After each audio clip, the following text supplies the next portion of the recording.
Introduction. दोस्तों, आज के दौर में हमारे लिए जो चीज सबसे जरूरी है वो है हमारी हेल्थ और मनी। मॉडर्न साइंस आज इतनी तरक्की कर रही है कि अब लगभग हर बीमारी का इलाज साइंस के पास आ गया है और अब तो लोगों की लाइफ एक्सपेक्टेंसी भी बढ़ती जा रही है।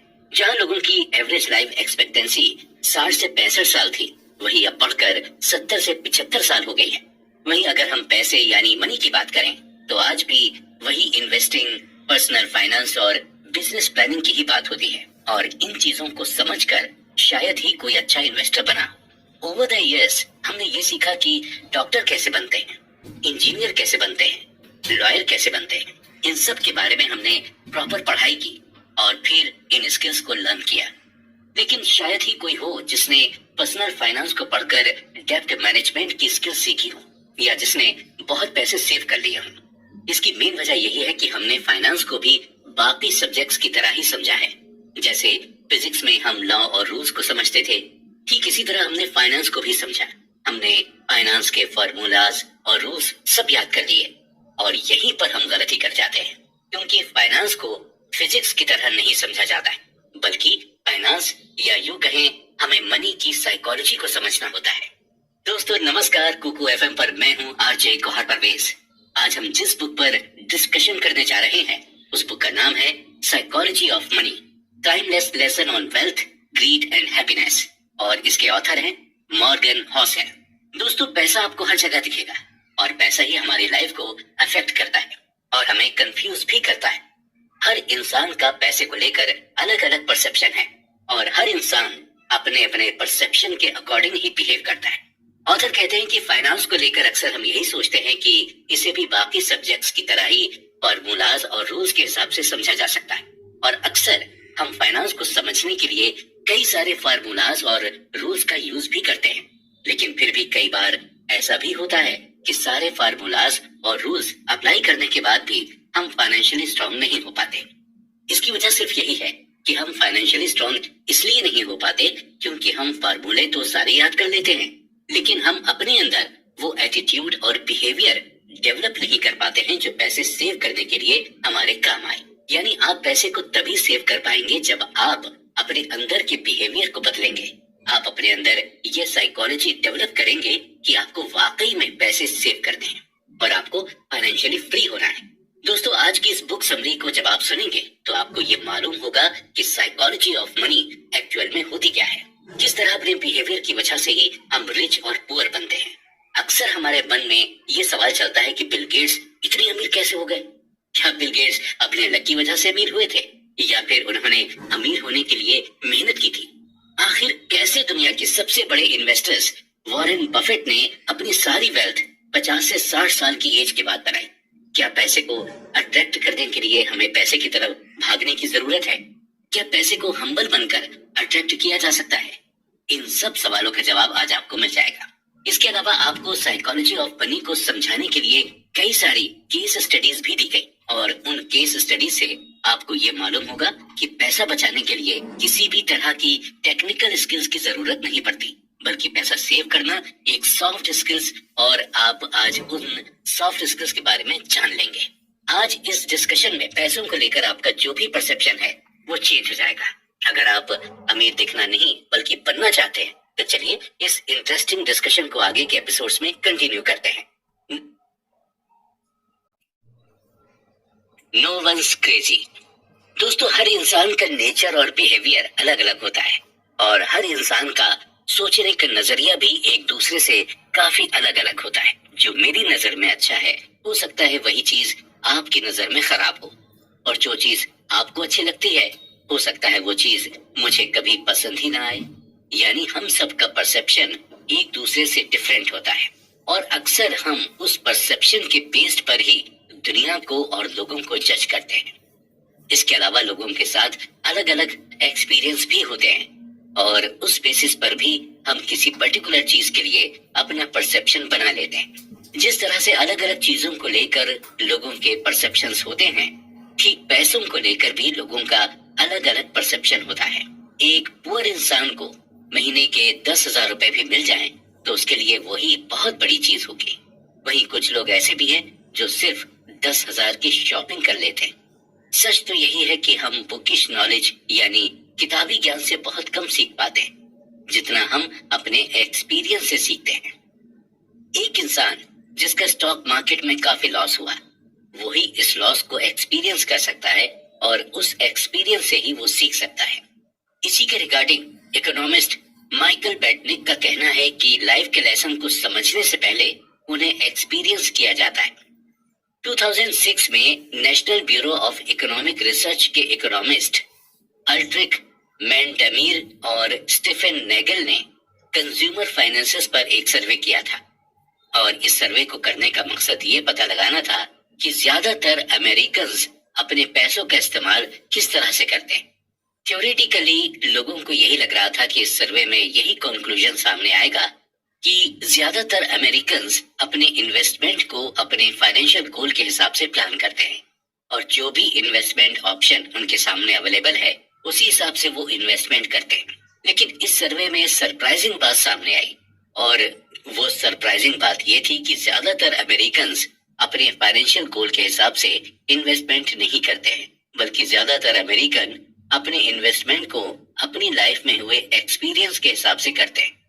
یعنی پیسوں کو لے کر بچپن سے لے کر جوانی تک ان کا جو بھی ایکسپیرینس تھا وہ اسی بیسس پر انویسٹ کرتے ہیں. اگر آپ کا بچپن مہنگائی میں گزرا ہے تو آپ اپنے پیسے کو بانڈ میں انویسٹ نہیں کریں گے اور اگر اپنے بچپن میں آپ نے اسٹاک مارکیٹ کو گرو کرتے دیکھا ہے تو یقیناً آپ اسٹاک مارکیٹ میں ہی انویسٹ کریں گے. اور وہیں اگر آپ اسٹاک مارکیٹ میں لوگوں کو نقصان اٹھاتے ہوئے دیکھیں گے تو آپ اسٹاک مارکیٹ میں انویسٹ کرنا بالکل بھی پسند نہیں کریں گے. آتھر کہتے ہیں کہ ہمارے اندر رسک لینے کی ولنگنیس یا پاور ہے. وہ پاور ہم اپنے پرسنل ایکسپیرینس سے ہی لیتے ہیں اور یہ پاور یہ ولنگنیس ہمیں ایجوکیشن یا ہماری انٹیلیجنس کی وجہ سے نہیں ملی بلکہ صرف اور صرف ہمارے ایکسپیرینس کی وجہ سے ہی ملی. ایگزامپل کے طور پر مان لیجئے کہ جب آپ چھوٹے تھے اور آپ کے فادر نے اپنے ریلیٹیوز اور فرینڈز کو ادھار پیسے دیے ہوں اور وہ پیسے انہیں آج تک نہ ملے ہوں تو آپ کے من میں بھی یہی آئے گا کہ ریلیٹیوز اور فرینڈز کو کبھی ادھار نہیں دینا چاہیے.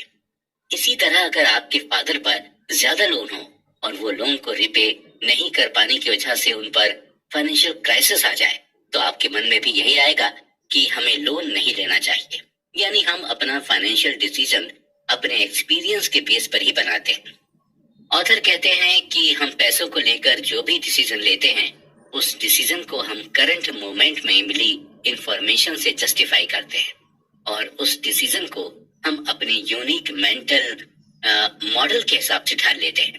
یعنی ایک انسان جو بھی اپنا فائنینشیل ڈیسیژن لیتا ہے پریزنٹ ٹائم میں اس کے لیے وہی ڈیسیژن سینسیبل ہوتا ہے.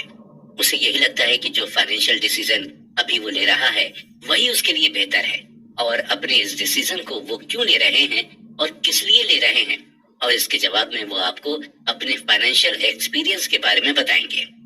ایسے لوگ نارملی مس انفارم ہوتے ہیں یا پھر ان کے پاس انکمپلیٹ انفارمیشن ہوتی ہے یا پھر انہیں بہکا دیا جاتا ہے. ایگزامپل کے طور پر ہم لاٹری ٹکٹ کی بات کرتے ہیں. یہ لاٹری ٹکٹ موسٹلی غریب لوگ ہی خریدتے ہیں اور خریدتے وقت انہیں یہ ڈیسیژن بڑا ہی اچھا لگتا ہے کیونکہ انہوں نے لاٹری کے تھرو لوگوں کو امیر بنتے ہوئے دیکھا ہے. ان کا مینٹل ماڈل اسی طرح سے ورک کرتا ہے کہ امیر محنت سے نہیں بلکہ لاٹری یا صرف غلط طریقے سے پیسے کما کر ہی بنا جا سکتا ہے. اور نتیجہ یہی ہوتا ہے کہ ایسے لوگ لاٹری ٹکٹ خریدتے ہیں یا پھر شارٹ کٹ کا یوز کرتے ہیں. پیسوں کے ساتھ ہمارا جو بیہیویئر ہوتا ہے وہ بڑا ہی کریزی اور بچکانی چیزوں سے بھرا ہوتا ہے. جو آپ کے لیے پاگل پن ہو سکتا ہے وہ چیز میرے لیے سینسیبل ہو. اصل میں ہم میں سے کوئی بھی پیسے کے معاملے میں بے وقوف نہیں ہے. ہم سبھی چالاک ہیں لیکن بس فرق اتنا ہی ہے کہ ہم پیسوں کا استعمال اپنی لائف میں ہوئے ایکسپیرینس کے حساب سے ہی کرتے ہیں. اس لیے پیسوں کے معاملے میں کسی کو بے وقوف یا پاگل مت سمجھیے.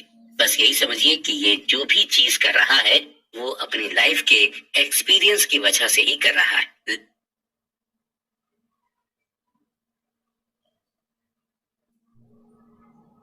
لک اینڈ رسک. بل گیٹس کسی بھی انٹروڈکشن کے محتاج نہیں ہیں. دنیا کے سب سے امیر میں سے ایک بل گیٹس کو لگ بھگ سبھی جانتے ہیں. اکثر ہمارے دماغ میں یہ سوال اٹھتا ہے کہ آخر बिल गेट्स इतने अमीर हुए कैसे, इसे हम बिल गेट्स की कहानी से ही समझते हैं। बिल गेट्स 28 अक्टूबर 1955 में सीटल, वॉशिंगटन में बोर्न हुए थे और बचपन से ही इनका इंटरेस्ट टेक्नोलॉजी की तरफ था। और जब ये 13 साल के हुए तो इनका एडमिशन लेक साइड स्कूल में करा दिया गया था। लेक साइड स्कूल पूरे सीटल में इकलौता स्कूल था जहां पर कंप्यूटर था। यहाँ तक कि सीटल की बड़ी बड़ी यूनिवर्सिटीज और कॉलेजेस में भी कंप्यूटर नहीं था। लेक साइड स्कूल में ही बिल गेट्स की दोस्ती पॉल एलन के साथ हो गई थी, जो बाद में बिल गेट्स के साथ माइक्रोसॉफ्ट के को फाउंडर बने। शुरुआती दौर में कंप्यूटर बच्चों के कोर्स का हिस्सा नहीं हुआ करता था, बल्कि इसे एज अ को करिकुलम एक्टिविटी के तौर पर लिया जाता।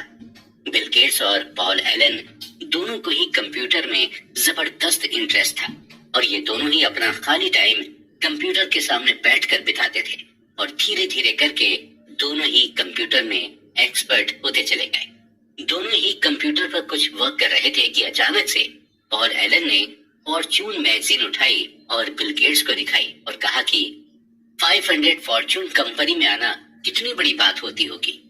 इसके जवाब में 13 साल के बिल गेट्स ने कहा कि एक दिन हमारी भी कंप्यूटर कंपनी होगी और हमारी भी कंपनी 500 फॉर्च्यून में लिस्ट होगी और आज हम सभी माइक्रोसॉफ्ट के सक्सेस के बारे में जानते हैं। अब हमारे लिए सोचने वाली बात यह है कि जब बिल गेट्स ने ये बात कही तो उस वक्त 13 साल की उम्र के पूरी दुनिया में 303 मिलियन बच्चे थे। यूएसए में कुल 18 मिलियन बच्चे थे जिनकी एज 13 साल थी। न्यूयॉर्क में कुल 2,70,000 बच्चे थे जिनकी उम्र 13 साल थी और लेक साइड में सिर्फ 300 ही बच्चे थे जिनकी एज 13 साल की थी। यानी उस वक्त पूरी दुनिया के 303 मिलियन बच्चों में से सिर्फ एक बिल गेट्स ही थे जिन्हें कंप्यूटर की इतनी नॉलेज थी और जो 13 साल की एज में कंप्यूटर खरीदने के लिए कैपेबल थे और जिनके मन में कंप्यूटर कंपनी बनाने का ख्याल आया। बिल गेट्स का ये मानना था कि अगर उनकी लाइफ में लेक साइड नहीं होता तो शायद माइक्रोसॉफ्ट भी नहीं होता। यानी हम ये क्लियरली कह सकते हैं कि आज अगर बिल गेट्स इस मुकाम पर हैं तो कहीं ना कहीं अपने स्ट्रॉन्ग लक की बदौलत ही हैं। हालांकि इस बात से भी हम डिनाई नहीं कर सकते कि वो हार्ड वर्किंग नहीं है, वो बिल्कुल हार्ड वर्किंग है, लेकिन उन्हें इस मुकाम पर लाने वाला सिर्फ उनका लक था। अब हम बात करते हैं बिल गेट्स के एक और फ्रेंड केंट इवांस की। बिल गेट्स और इवांस की फ्रेंडशिप तब हुई जब बिल गेट्स 8th ग्रेड में थे। बिल गेट्स, पॉल एलन और केंट इवांस तीनों ही बचपन से ये सपना देखते थे कि एक दिन तीनों मिलकर कंपनी बनाएंगे। यहाँ तक कि तीनों ये भी डिस्कस करते थे कि कौन सीईओ बनेगा और कौन मैनेजर। लेकिन दोस्तों, किस्मत का कुछ अलग ही प्लान था। माउंटेनियरिंग करने के दौरान केंट इवांस की डेथ हो गई। हैरत की बात यह थी कि पूरे यूएसए में माउंटेनियरिंग करने के दौरान सिर्फ 36 लोग की ही डेथ होती थी और माउंटेनियरिंग में 1 मिलियन में से सिर्फ 1 लोग की ही डेथ होने के चांसेस रहते। जहां बिल गेट्स के पास लक था, वहीं केंट इवांस की किस्मत में रिस्क आया। केंट इवांस ने उस रिस्क को फेस किया जो लाखों लोगों में से किसी एक को मिलता है। बिल गेट्स और केंट इवांस दोनों ही की एनर्जी सेम थी, दोनों का मैग्नीट्यूड सेम था और दोनों के ख्वाब भी सेम थे, लेकिन दोनों के डायरेक्शन अलग हो गए थे। ये सच है कि लक और रिस्क आपस में सिबलिंग है, यानी दोनों ही भाई बहन जैसे हैं और दोनों ही एक जैसे ही होते हैं। अगर आपको यकीन करना हो तो आपको दोनों पर ही यकीन करना होगा। लक और रिस्क, ये दोनों फैक्टर्स हमारी लाइफ का एक इम्पॉर्टेंट हिस्सा हैं। कभी हमारा लक हमारे साथ रहता है तो कभी हम रिस्क में रहते हैं, लेकिन हमारे लिए दोनों को ही मेजर करना और दोनों को ही एक्सेप्ट करना मुश्किल होता है। ऑथर कहते हैं कि अगर हम किसी वेल्दी को देखें तो हमें बिल्कुल भी ये अंदाजा नहीं लगाना चाहिए कि इसकी जो वेल्थ है वो इसने कड़ी मेहनत करके बनाई है। हो सकता है कि उसकी वेल्थ को पाने के लिए उसके लक ने उसका साथ दिया, या फिर अगर हम किसी वेल्दी इंसान को देखें तो हम ये परसेप्शन ना बनाएं कि इसे लक की वजह से वेल्थ मिली। हो सकता है उस इंसान ने उस वेल्थ को पाने के लिए जबरदस्त रिस्क लिया। सो बेसिकली यही है कि हमें बिल्कुल भी किसी की वेल्थ के बारे में परसेप्शन नहीं लगाना चाहिए। कोई अपनी किस्मत की वजह से ये बन जाता है तो कोई और जबरदस्त मेहनत करके अमीर बनता है। पैसे की ये खासियत है कि ये दोनों ही लोगों के पास आ सकता है। Never enough. दोस्तों, अगर आपको भूख लगी हो और आपके सामने खाने की टेबल लगी और आपसे ये कहा जाए कि आपकी जो मर्जी हो वो आप खा सकते हैं और चाहे जितना खा सकते हैं। नॉर्मली जब इस तरह की सिचुएशन होती है तो एक इंसान अपनी भूख से ज्यादा खाने लगता है और जिसका नतीजा ये होता है कि उस इंसान का पेट खराब हो जाता है या फिर वोमिटिंग करने लगता है। खाने की टेबल को देखकर उसे ये अंदाजा ही नहीं होता कि उसे कितना खाना है और कितना नहीं। ठीक इसी तरह का बिहेवियर हम पैसे के साथ भी करते हैं। जब हमारे पास पैसे का फ्लो बनने लगता है तो हम यही सोचते रहते हैं कि हमारे पास और ज्यादा पैसा है। और ज्यादा पैसे कमाने के लिए हम रिस्क पर रिस्क लेते चले जाते हैं। हम लालच में आ जाते हैं। हमें ये मालूम ही नहीं होता कि हमें कहाँ पर खुद से इनफ बोल देना चाहिए। जितने भी लोग अमीर हुए हैं वो कभी भी पैसे के पीछे नहीं भागते, बल्कि वो पैसे को अट्रैक्ट करते हैं अपनी मेहनत से, अपनी समझदारी से, और वो खुद को ज्यादा पैसे कमाने से रोकते भी हैं। और शायद यही वजह है कि उनके पास और पैसा आता ही जाता है। इस बात को डीपली समझाने के लिए ऑथर हमें रजत गुप्ता का एग्जाम्पल देते हैं। रजत गुप्ता कोलकाता में बॉर्न हुए थे, यानी पैदा हुए थे, और टीनेज में पहुंचते पहुंचते ये पूरी तरह से अनाथ हो चुके थे। लेकिन आगे चलकर जो उन्होंने अचीव किया वो वाकई में सरप्राइजिंग था। मिड 40s तक पहुंचते पहुंचते रजत मैककिन्से कंपनी के सीईओ बन गए थे। मैककिन्से दुनिया की सबसे बड़ी कंसल्टिंग फर्म है। मैककिन्से से 2007 में रिटायर्ड होने के बाद रजत को यूनाइटेड नेशन और इकोनॉमिक फोरम में भी काफी अहम रोल मिला और रजत ने बिल गेट्स के साथ भी मिलकर कई सारे प्रोजेक्ट्स पर काम भी किया था। यानी ओवरऑल रजत एक प्रेस्टिजियस लाइफ को जी रहे थे और सभी के लिए ये सीखने वाली बात थी कि एक इंसान जो स्लम में पैदा हुआ, उसका उठना बैठना दुनिया के बड़े बड़े लोगों के साथ था। 2008 तक रजत गुप्ता की वेल्थ $100 मिलियन हो गई थी। ये अमाउंट इतना था कि इस अमाउंट से रजत जो चाहते वो कर सकते थे। लेकिन रजत की ख्वाहिश कुछ और ही थी। वो मिलेनियर तो थे, लेकिन अब वो बिलियनियर बनना चाहते थे। रजत लगभग 5 कंपनीज के बोर्ड ऑफ डायरेक्टर्स में शामिल थे। इसके अलावा बिलियनियर बनने की ख्वाहिश को भी पूरा करने के लिए रजत गुप्ता साइड हसल भी करने लगे, यानी एक्स्ट्रा इनकम जनरेट करने के तरीके का इस्तेमाल करने लगे। रजत शेयर ट्रेडिंग भी जमकर करने लगे थे। उन्हें किसी ने टिप दी कि वॉरेन बफेट बैंक के सर्वाइवल के लिए $5 बिलियन का फंड देने वाले हैं। रजत गोल्डमैन सैक्स के बोर्ड ऑफ डायरेक्टर्स में शामिल थे। गोल्डमैन इन्वेस्टमेंट बैंकिंग की फील्ड में काफी बड़ा नाम थी। रजत को जब ये पता चला कि वॉरेन बफेट गोल्डमैन बैंक में इन्वेस्ट भी करने वाले हैं, तो उन्होंने फंड मैनेजर राज राजारत्नम को फोन करके बताया और फिर राज राजारत्नम ने अपने लिए और रजत गुप्ता के बिहाफ पर गोल्डमैन के टोटल 1,75,000 शेयर खरीद लिए और फाइनली गोल्डमैन के शेयर के प्राइस बढ़ गए। रजत ने इस टोटल 17 मिलियन का प्रॉफिट कमाया और राजारत्नम ने $1 मिलियन का प्रॉफिट कमाया। जब ये बात सिक्योरिटी एक्सचेंज कमीशन को पता चली तो इनसाइडर ट्रेडिंग के एलिगेशंस में रजत गुप्ता और राजारत्नम दोनों को ही जेल हो गई। जो रेपुटेशन रजत ने इतने सालों से कमाई थी वो सब कुछ थोड़ी ही दिनों में मिट्टी में मिल गई।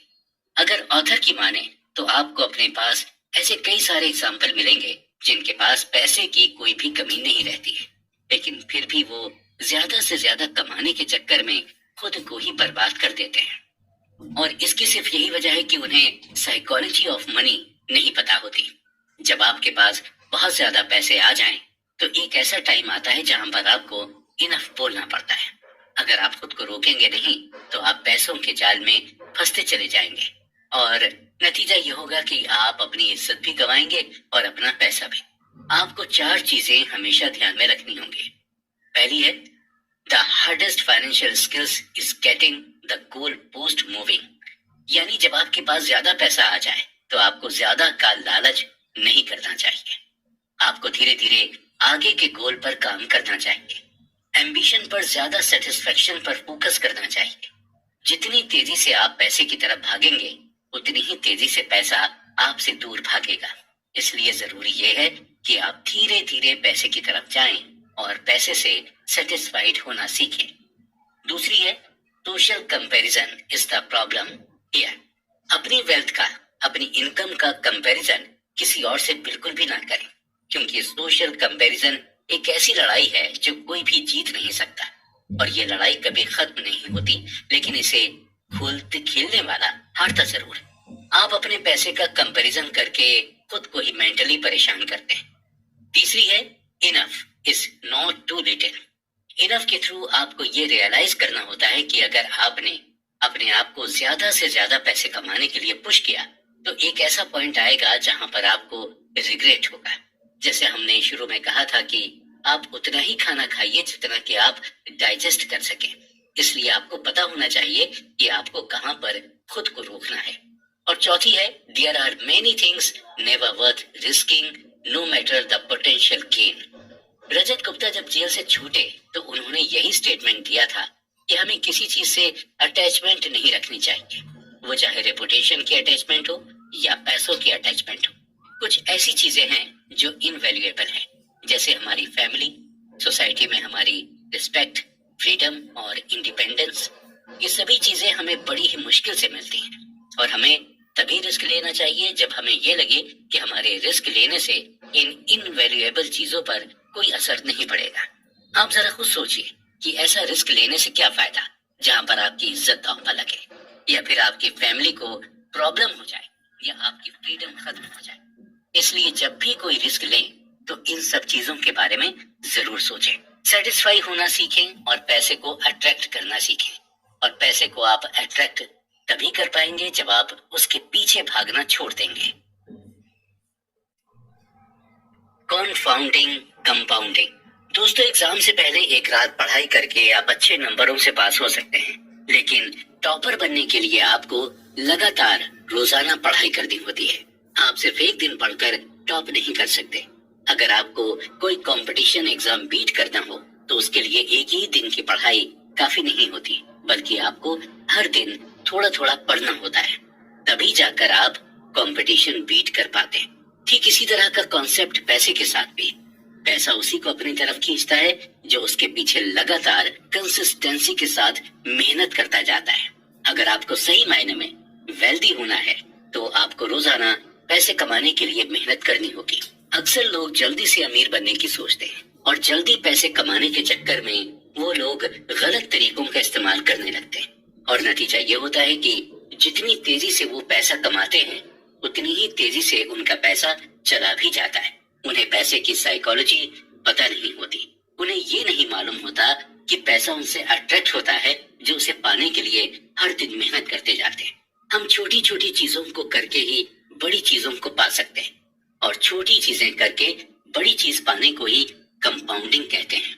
इस बात को ऑथर हमें एग्जाम्पल देकर समझाते हैं कि अगर आपका अपना वजन कम करना चाहते हैं तो आपका वजन एक ही दिन में कम नहीं हो जाएगा। आपको अपने वजन को कम करने के लिए डेली जिम जाना होगा और डेली एक्सरसाइज करनी होगी। जब आप डेली ये सभी प्रोसेस करेंगे तभी आपका वजन कम हो पाएगा। इस बात को सही तरह से समझने के लिए हम वॉरेन बफेट का एग्जाम्पल लेते हैं। वॉरेन बफेट के ऊपर लगभग 2000 किताबें लिखी जा चुकी हैं। ज्यादातर लोग यही कहते हैं कि वॉरेन बफेट दुनिया के सबसे अच्छे इन्वेस्टर्स में से एक है। नो डाउट, इस बात पर किसी को कोई शक नहीं है, लेकिन कुछ ही राइटर्स ऐसे हैं जो ये मेंशन करते हैं कि वॉरेन बफेट ने इन्वेस्टिंग की शुरुआत कब से की थी। बहुत कम ही लोग जानते हैं कि वॉरेन बफेट जब लगभग 10 साल के थे तभी से उन्होंने इन्वेस्टिंग की शुरुआत कर दी थी। अभी फिलहाल वॉरेन बफेट की नेट वर्थ $85 बिलियन के आसपास है, और इस $85 बिलियन में से $84.5 बिलियन उन्होंने तब कमाए थे जब उनकी उम्र 50 साल के पार हो गई थी, और $81.5 बिलियन उन्होंने तब कमाए जब वो अपने मिड 60s में थे। यानी 40 साल तक उनकी कमाई कोई खास नहीं थी, लेकिन वो लगातार इन्वेस्टमेंट करते चले गए। 40 साल की मेहनत का नतीजा उन्हें तब मिला जब उनकी एज 50 से ज्यादा हो गई थी। यानी वॉरेन बफेट की कमाई कंपाउंडिंग प्रोसेस के थ्रू हुई।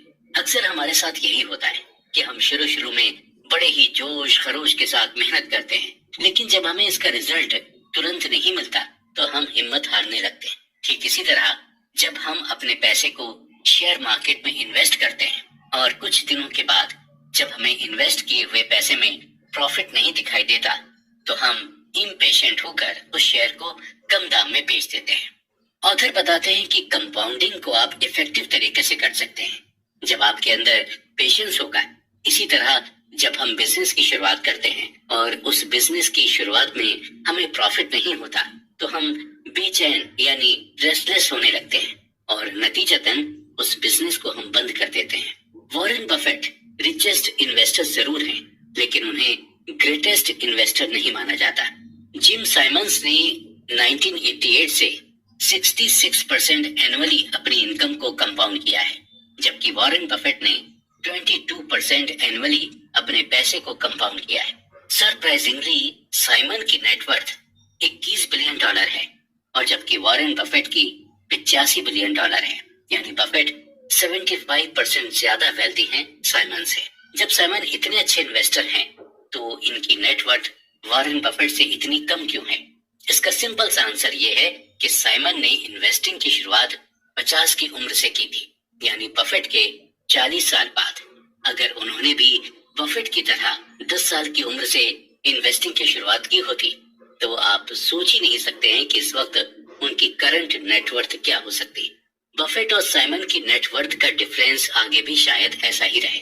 अगर मैं आपसे ये कहूं कि आप 9 + 9 + 9 + 9 यानी 9 को 8 टाइम ऐड करें तो आप इसे फौरन ऐड करके इसका आंसर 72 बता देंगे।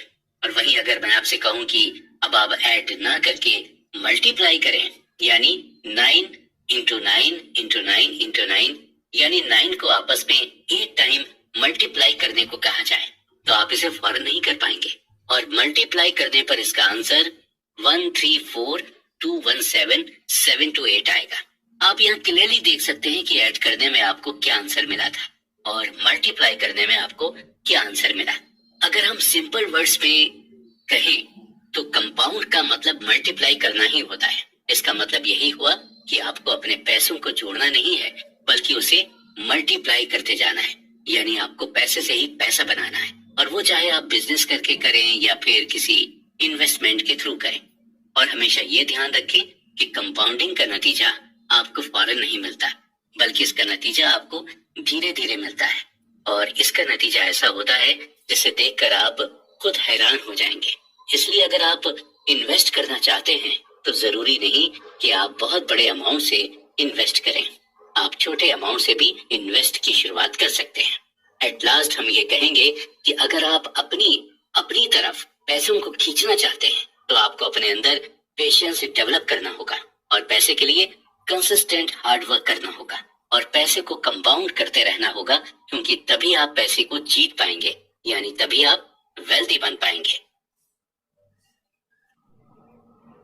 गेटिंग वेल्दी और स्टेइंग वेल्दी।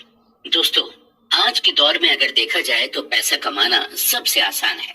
आप इस डिजिटल एरा में सोशल मीडिया के थ्रू पैसे कमा सकते हैं। आप अपना YouTube चैनल बनाकर पैसे कमा सकते हैं, इंस्टाग्राम या फेसबुक पर पोस्ट अपलोड करके पैसे कमा सकते हैं, या फिर अमेज़न या शॉपिंग ऐप पर प्रोडक्ट बेचकर पैसे कमा सकते हैं। यानी आज के इस टाइम में पैसे कमाने के ऑप्शंस बहुत सारे हैं। जितना आज के दौर में पैसा कमाना आसान है उतना ही इसे बचाना मुश्किल है। वेल्दी होना कोई बहुत बड़ी बात नहीं है, लेकिन वेल्दी बने रहना बहुत ही डिफिकल्ट है। चलिए इस बात को हम एक केस स्टडी के थ्रू डीपली समझते हैं। जेस लिवरमोर, जिनका जन्म 1877 में हुआ था, इन्हें अपने दौर का ग्रेटेस्ट इन्वेस्टर माना जाता था और ये उस टाइम प्रोफेशनल इन्वेस्टर बन गए थे जब इन्वेस्टिंग के बारे में कोई ज्यादा जानता तक नहीं था। सिर्फ 30 साल की उम्र में ही लिवरमोर ने $100 मिलियन की नेटवर्थ बना ली थी। 1929 के दौरान लिवरमोर स्टॉक मार्केट की दुनिया में जाना पहचाना नाम बन गए थे और उसी दौरान स्टॉक मार्केट भी पूरी तरह से क्रैश हो गई थी, जिसकी वजह से इकोनॉमी डिप्रेशन में चली गई थी। अक्टूबर 1929 तक स्टॉक मार्केट की हालत और खराब हो गई। ज्यादातर इन्वेस्टर्स और स्पेकुलेटर्स जबरदस्त फाइनेंशियल लॉस में आ गए थे और जिसकी वजह से कई इन्वेस्टर्स और स्पेकुलेटर्स सुसाइड करने लगे थे। लिवरमोर की वाइफ डोरा दी इन्वेस्टर्स के सुसाइड करने के इंसिडेंट से काफी परेशान थी और एक दिन लिवरमोर घर काफी देर में पहुंचे। घर देर में पहुंचने की वजह से लिवरमोर की वाइफ डोराथी काफी परेशान हो गई थी, लेकिन लिवरमोर को देखकर उन्हें सुकून मिला और उन्होंने लिवरमोर को अपने परेशान होने की वजह बताई। तो उन्होंने उन्हें बताया कि इस स्टॉक मार्केट के क्रैश में उन्हें बहुत फायदा पहुंचा है और लिवरमोर ने सिर्फ एक ही दिन में कई मिलियन डॉलर्स कमा लिए थे। लिवरमोर ने वाइफ डोराथी से ये भी कहा कि हम वेल्दी ही रहेंगे हमेशा, परेशान होने की कोई जरूरत नहीं है।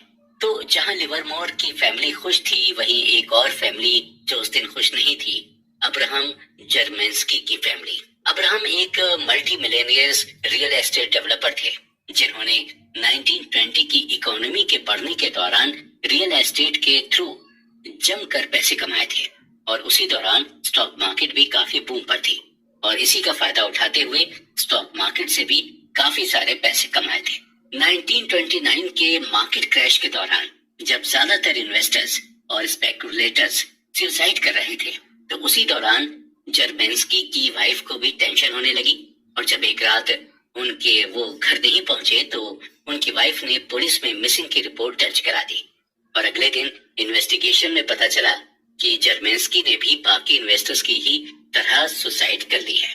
इत्तेफाक देखिए कि 1929 के स्टॉक मार्केट क्रैश ने एक को दुनिया का सबसे अमीर इंसान बना दिया था और दूसरे को इतना नुकसान पहुंचाया कि उसे सुसाइड करने पर मजबूर होना पड़ा। 1929 के स्टॉक मार्केट क्रैश की वजह से लिवरमोर दुनिया के सबसे अमीर आदमियों में से एक बन गए थे।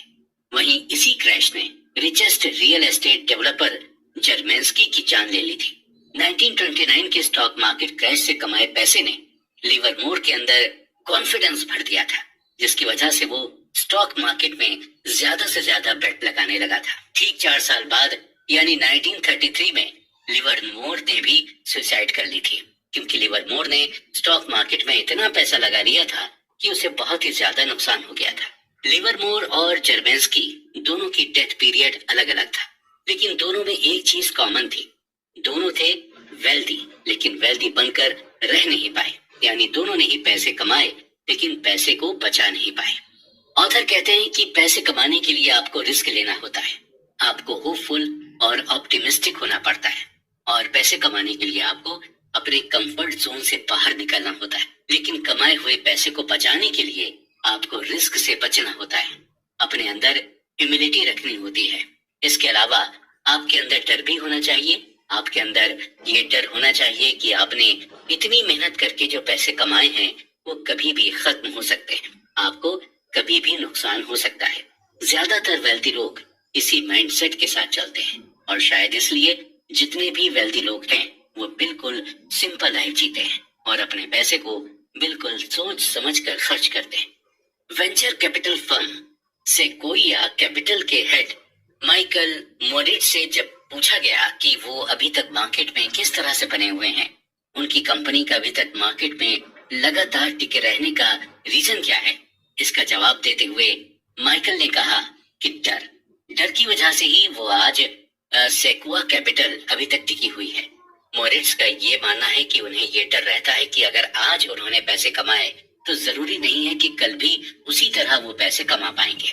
अगर आज उनके साथ चीजें अच्छी हो रही हैं तो जरूरी नहीं है कि कल भी सब चीजें उनके साथ अच्छी ही हों।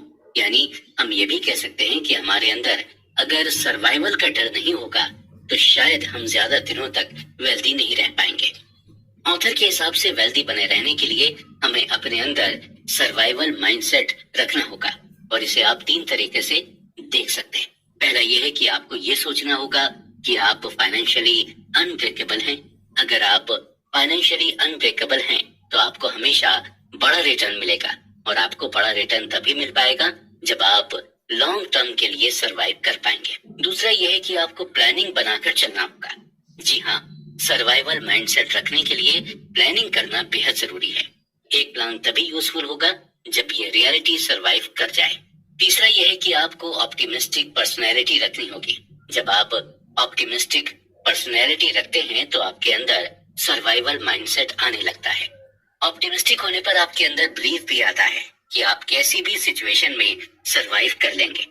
हमेशा ये ध्यान रखें कि पैसा कमाना मुश्किल नहीं है, बल्कि उस पैसे को बचाए रखना मुश्किल है। इसलिए जब आप पैसे कमा लें तो आपको यही कोशिश करनी चाहिए कि उस पैसे को कैसे बचाएं, और आप पैसे बचाकर ही पैसे को अपनी ओर तेजी से अट्रैक्ट कर सकते हैं।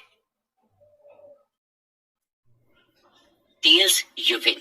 दोस्तों, हम अपनी लाइफ में बहुत सारी चीजों को करते रहते हैं और बहुत सारे प्लान बनाते रहते हैं, लेकिन इनमें से कुछ प्लान सक्सेसफुल होते हैं और कुछ प्लान में हमें फेलियर मिलती है। कई बार ऐसा होता है कि जब हम किसी सक्सेसफुल इंसान को देखते हैं तो हम सिर्फ उसकी सक्सेस के बारे में ही सोचते हैं, लेकिन हम कभी ये नहीं सोचते हैं कि उस सक्सेस को पाने के लिए वो इंसान कितनी बार फेल हुआ होगा। हॉलीवुड के मशहूर एक्टर ब्रैड पिट को 30 साल लगातार काम करने के बाद स्टार गिल्ड बेस्ट एक्टर का अवार्ड मिला था।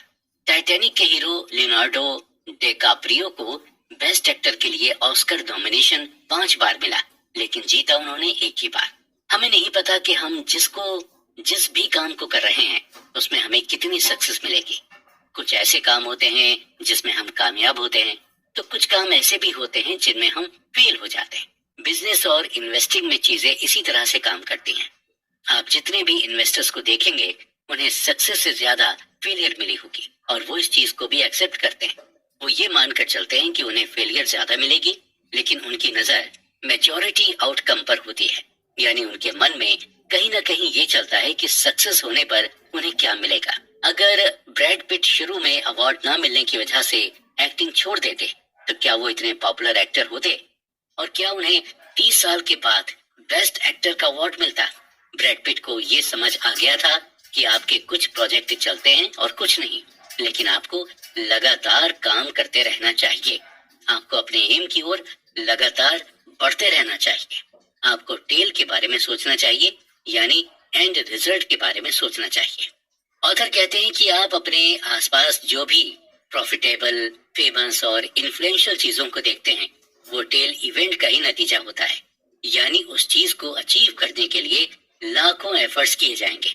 जब हम अपना फोकस टेल इवेंट पर करने लगते हैं तो हमारे सामने कोई भी ऑब्स्टेकल या कोई भी परेशानी आ जाए, हमें अपना मनचाहा रिजल्ट मिल ही जाता है। और टेल इवेंट पर फोकस करके हमें ये भी समझ में आने लगता है कि ये कितना रेयर और पावरफुल है। टेल एंड ड्रिवन आपको कई सारी कंपनीज भी मिलेंगी, और टेल एंड ड्रिवन का सबसे अच्छा एग्जांपल है कोई भी वेंचर कैपिटल फर्म। अक्सर वेंचर कैपिटल फर्म नए नए स्टार्टअप को फंडिंग करती है। एक वेंचर कैपिटल फर्म नॉर्मली 40 से 50 स्टार्टअप को फंडिंग देती है, और उस वेंचर कैपिटल को ये भी मालूम होता है कि इस 40 से 50 स्टार्टअप में आधे से ज्यादा स्टार्टअप फेल हो सकते हैं, लेकिन उन्हें ये भी मालूम होता है कि एटलीस्ट 10 स्टार्टअप तो चलेंगे ही, और उन 10 में से 2 या 3 स्टार्टअप ऐसे होंगे जो उनके लिए बोनांजा ऑफर की तरह होंगे, यानी उनका रिटर्न 100% से भी ज्यादा होगा। और वेंचर कैपिटल उन्हीं 2 या 3 स्टार्टअप से अपने पूरे इन्वेस्ट किए हुए पैसे को प्रॉफिट समेत वापस ले लेती है। इसी तरह जब कोई इन्वेस्टर अपना पोर्टफोलियो बनाता है तो उसे भी ये मालूम होता है कि पोर्टफोलियो में शामिल हर स्टॉक उसे अच्छा रिटर्न नहीं देगा, लेकिन पोर्टफोलियो में शामिल 1-2 स्टॉक ऐसे होंगे जो पूरे पोर्टफोलियो का प्रॉफिट कवर करके दे देंगे। ऑथर की माने तो टेल इवेंट ही सब कुछ है, और जिसने ये समझ लिया वो ही सक्सेसफुल हुआ। आप जितने भी वेल्दी लोगों की कहानी सुनेंगे आपको उनके बारे में यही पता चलेगा कि वो हमेशा टेल इवेंट के बारे में सोचते हैं। जब आपको ये रियलाइज हो जाता है कि बिजनेस में टेल्स ही सब कुछ है, तो आपके लिए फेल होना, बिजनेस का ना चलना, लॉस होना, ये सभी बातें नॉर्मल हो जाती हैं। आपको फेलियर बिल्कुल भी सरप्राइजिंग नहीं लगता, और आप इसे भी वेल्दी होने का एक पार्ट मान लेते हैं, और आप ये एक्सेप्ट कर लेते हैं कि फेलियर भी इसी प्रोसेस का एक हिस्सा है। हमारे साथ इशू यही होता है कि हम फेलियर को एक्सेप्ट नहीं करते, हम पैनिक करने लग जाते हैं। हमें ये लगने लगता है कि हमारे साथ कैसे हो सकता है, हमने तो बहुत मेहनत की थी। लेकिन हम ये भूल जाते हैं कि मेहनत का रिजल्ट तो हमें हमेशा एंड में ही मिलता है।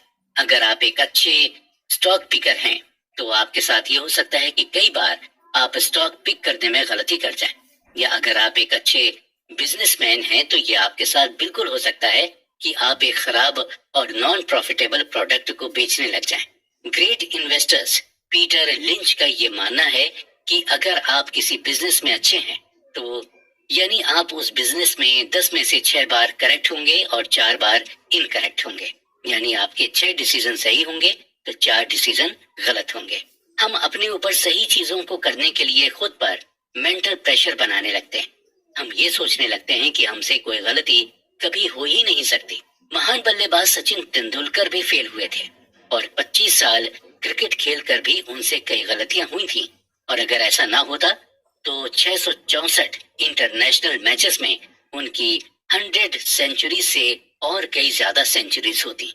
इन्वेस्टर्स और एंटरप्रेन्योर से हमें यही सीखने को मिलता है कि कोई भी हर बार सही डिसीजन नहीं ले सकता। आपको क्या लगता है कि Bill Gates, Jeff Bezos, Elon Musk हर बार सही ही डिसीजन लेते हैं? नहीं, उनके कई बार कई डिसीजंस गलत भी होते हैं। बस फर्क सिर्फ इतना है कि हमें उनके गलत डिसीजन के बारे में पता नहीं चलता, क्योंकि हम उनकी सक्सेस को ही देखकर चकाचौंध हो जाते हैं। हम में और उनमें बस फर्क यही है कि वो फेलियर को प्रोसेस का एक हिस्सा मानते हैं, उसे खुद पर हावी नहीं होने देते, क्योंकि उन्हें ये मालूम होता है कि टेल इवेंट में फेलियर जरूर मिल सकती है और उनका फोकस सिर्फ टेल इवेंट पर ही होता है, क्योंकि टेल इवेंट के एंड में सक्सेस उनका वेट कर रही होती है। फ्रीडम। फ्रीडम का यही मतलब होता है कि आप कोई भी चीज अपने मन के हिसाब से कर सकें, वो भी बिना किसी की रोक टोक के। और जब आप वेल्दी होते हैं तो आपको फाइनेंशियल फ्रीडम मिलती है। आपको ये आजादी मिलती है कि आप अपने पैसों का कुछ भी कर सकते हैं। और जब आपको फाइनेंशियल फ्रीडम मिल जाती है तो आपको हैप्पीनेस भी मिलती है। देखा जाए तो लोग फाइनेंशियल फ्रीडम को इसलिए चुनते हैं ताकि वो अपनी लाइफ में खुश रह सकें। ऑथर कहते हैं कि हैप्पीनेस एक कॉम्प्लिकेटेड सब्जेक्ट और हर इंसान के लिए हैप्पीनेस की डेफिनेशन अलग अलग होती है। एक छोटे बच्चे को भी देखकर हमें खुशी मिल जाती है और अपने चहेते फिल्म स्टार को लाइव देखकर भी हमें खुशी मिल जाती है। लेकिन अगर हम हैप्पीनेस की कॉमन डेनोमिनेटर की बात करें तो हैप्पीनेस हमें तभी मिलती है जब हमारी लाइफ हमारे ही कंट्रोल में होती है।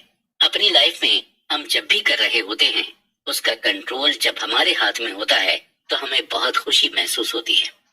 आप कितना भी ज्यादा पैसे क्यों ना कमा लें, लेकिन अगर आपकी लाइफ आपके अपने कंट्रोल में नहीं है तो आप खुश नहीं हो सकते। वहीं अगर आप कुछ भी ना कमा रहे हो लेकिन अगर आपकी लाइफ आपके कंट्रोल में है तो आप डेफिनेटली खुश हैं। ऑथर कहते हैं कि अक्सर लोग यही चाहते हैं कि उनकी लाइफ कंट्रोल में रहे और जब कोई उनसे किसी काम को करने के लिए कहता है तो उन्हें यही लगता है कि उन्हें डिसएम्पावर्ड किया जा रहा है या डोमिनेट किया जा रहा है।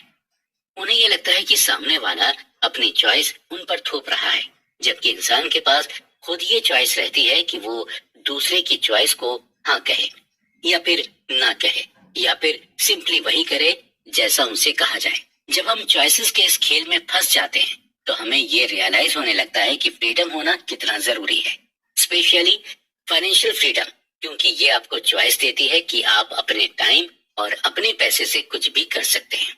सक्सेसफुल एंटरप्रेन्योर डेरेक साइवर्स से जब उनके एक फ्रेंड ने ये पूछा कि वो इतने रिच कैसे हुए तो इसके जवाब में वो अपनी कहानी सुनाते हुए कहते हैं कि अपना स्टार्टअप शुरू करने से पहले वो जॉब करते थे और उस जॉब में उन्हें $1800 की सैलरी मिलती थी और वो हर महीने अपनी सैलरी में से कुछ न कुछ सेव करते थे।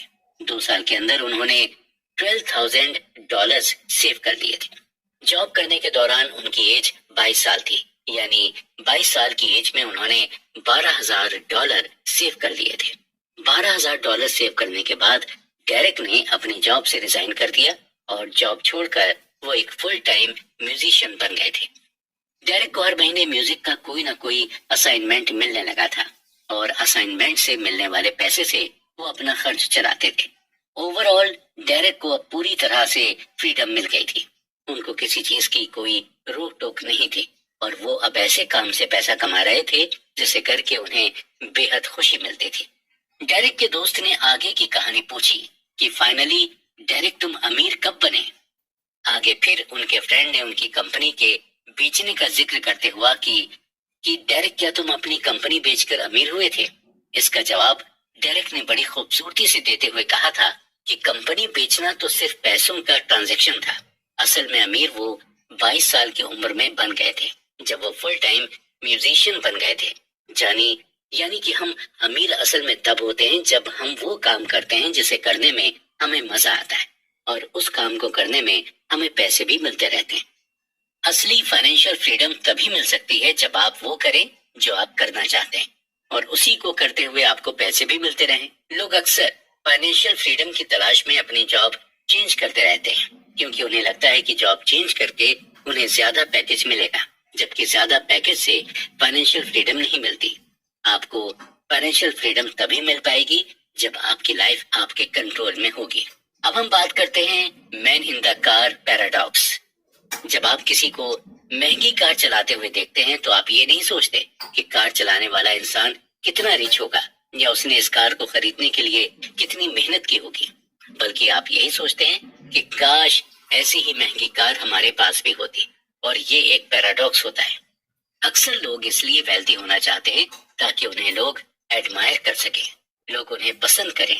और ऐसे लोग इसलिए महंगे कपड़े, महंगी कार, महंगी घड़ियां खरीदते हैं ताकि वो दूसरों को इम्प्रेस कर सकें, दूसरे उन्हें एडमायर करें। बल्कि रियलिटी में दूसरे उनसे इम्प्रेस या एडमायर नहीं होते। उनके महंगे कपड़े, महंगी घड़ियां और महंगी कार देखकर दूसरे लोग अपने लिए एक बेंचमार्क तय कर लेते हैं कि उन्हें भी ऐसी ही घड़ी लेनी है, ऐसी ही महंगी कार लेनी है और ऐसे ही महंगे महंगे कपड़े पहनने हैं। और उनके अंदर भी सेम डिजायर होती है कि उनसे भी लोग इम्प्रेस हों और लोग उन्हें भी एडमायर करें। ये एक ह्यूमन टेंडेंसी है। इंसान हमेशा से चाहता है कि लोग उसे पसंद करें, उसे एडमायर करें, उसे ही लोग अपना रोल मॉडल माने। और इसके लिए ज्यादातर लोग पैसे का सहारा लेते हैं या फिर महंगी चीजों को फ्लॉन्ट करके दूसरों का दिल जीतने की कोशिश करते हैं। लेकिन उन्हें भी ये मालूम होता है कि दूसरे भी यही चाहते हैं। वो आपसे और आपकी चीजों से इम्प्रेस नहीं होते हैं, बल्कि उनकी खुद की पर्सनल डिजायर उन्हें आपसे बात करने के लिए मजबूर करती है। लोगों को पैसे से इम्प्रेस करने से बेहतर है आप उन्हें अपनी ह्यूमिलिटी, काइंडनेस और एम्पैथी से इम्प्रेस करें, क्योंकि इन चीजों से बनाया गया इंप्रेशन लॉन्ग लास्टिंग होता है। आप कितने भी गरीब या अमीर हो जाएं, लेकिन अपने नेचर से आप लोगों को अपनी ओर खींच सकते हैं।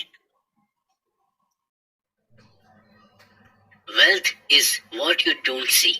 हम पैसे को तो अपनी आंखों से देख सकते हैं, लेकिन वेल्थ को नहीं। वेल्दी होना एक स्टेट ऑफ लिविंग है। जैसे आप हवा को नहीं देख सकते, ठीक उसी तरह आप वेल्थ को भी नहीं देख सकते।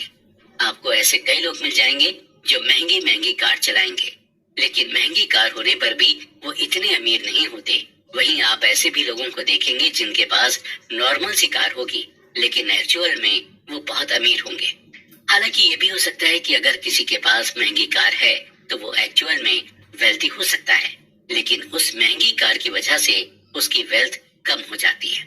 ऑथर ने इस बात को हमें एग्जाम्पल देकर समझाया है कि अगर आपने 1 करोड़ की कार ली है तो इसका यही मतलब हुआ कि आपकी जो वेल्थ थी उससे आपके 1 करोड़ रुपए कम हो गए। मोस्टली जो वेल्दी होते हैं इसीलिए महंगी कार खरीदना अवॉइड करते हैं। हम अक्सर वेल्थ को देखकर ही जज करते हैं और हमें सामने वाला जैसा दिखता है हम उसी हिसाब से अपना परसेप्शन बना लेते हैं। अगर कोई महंगे ब्रांडेड कपड़े पहनता है तो हमें यही लगने लगता है कि सामने वाला वेल्दी है, लेकिन हमें पूरी रियलिटी नहीं पता होती।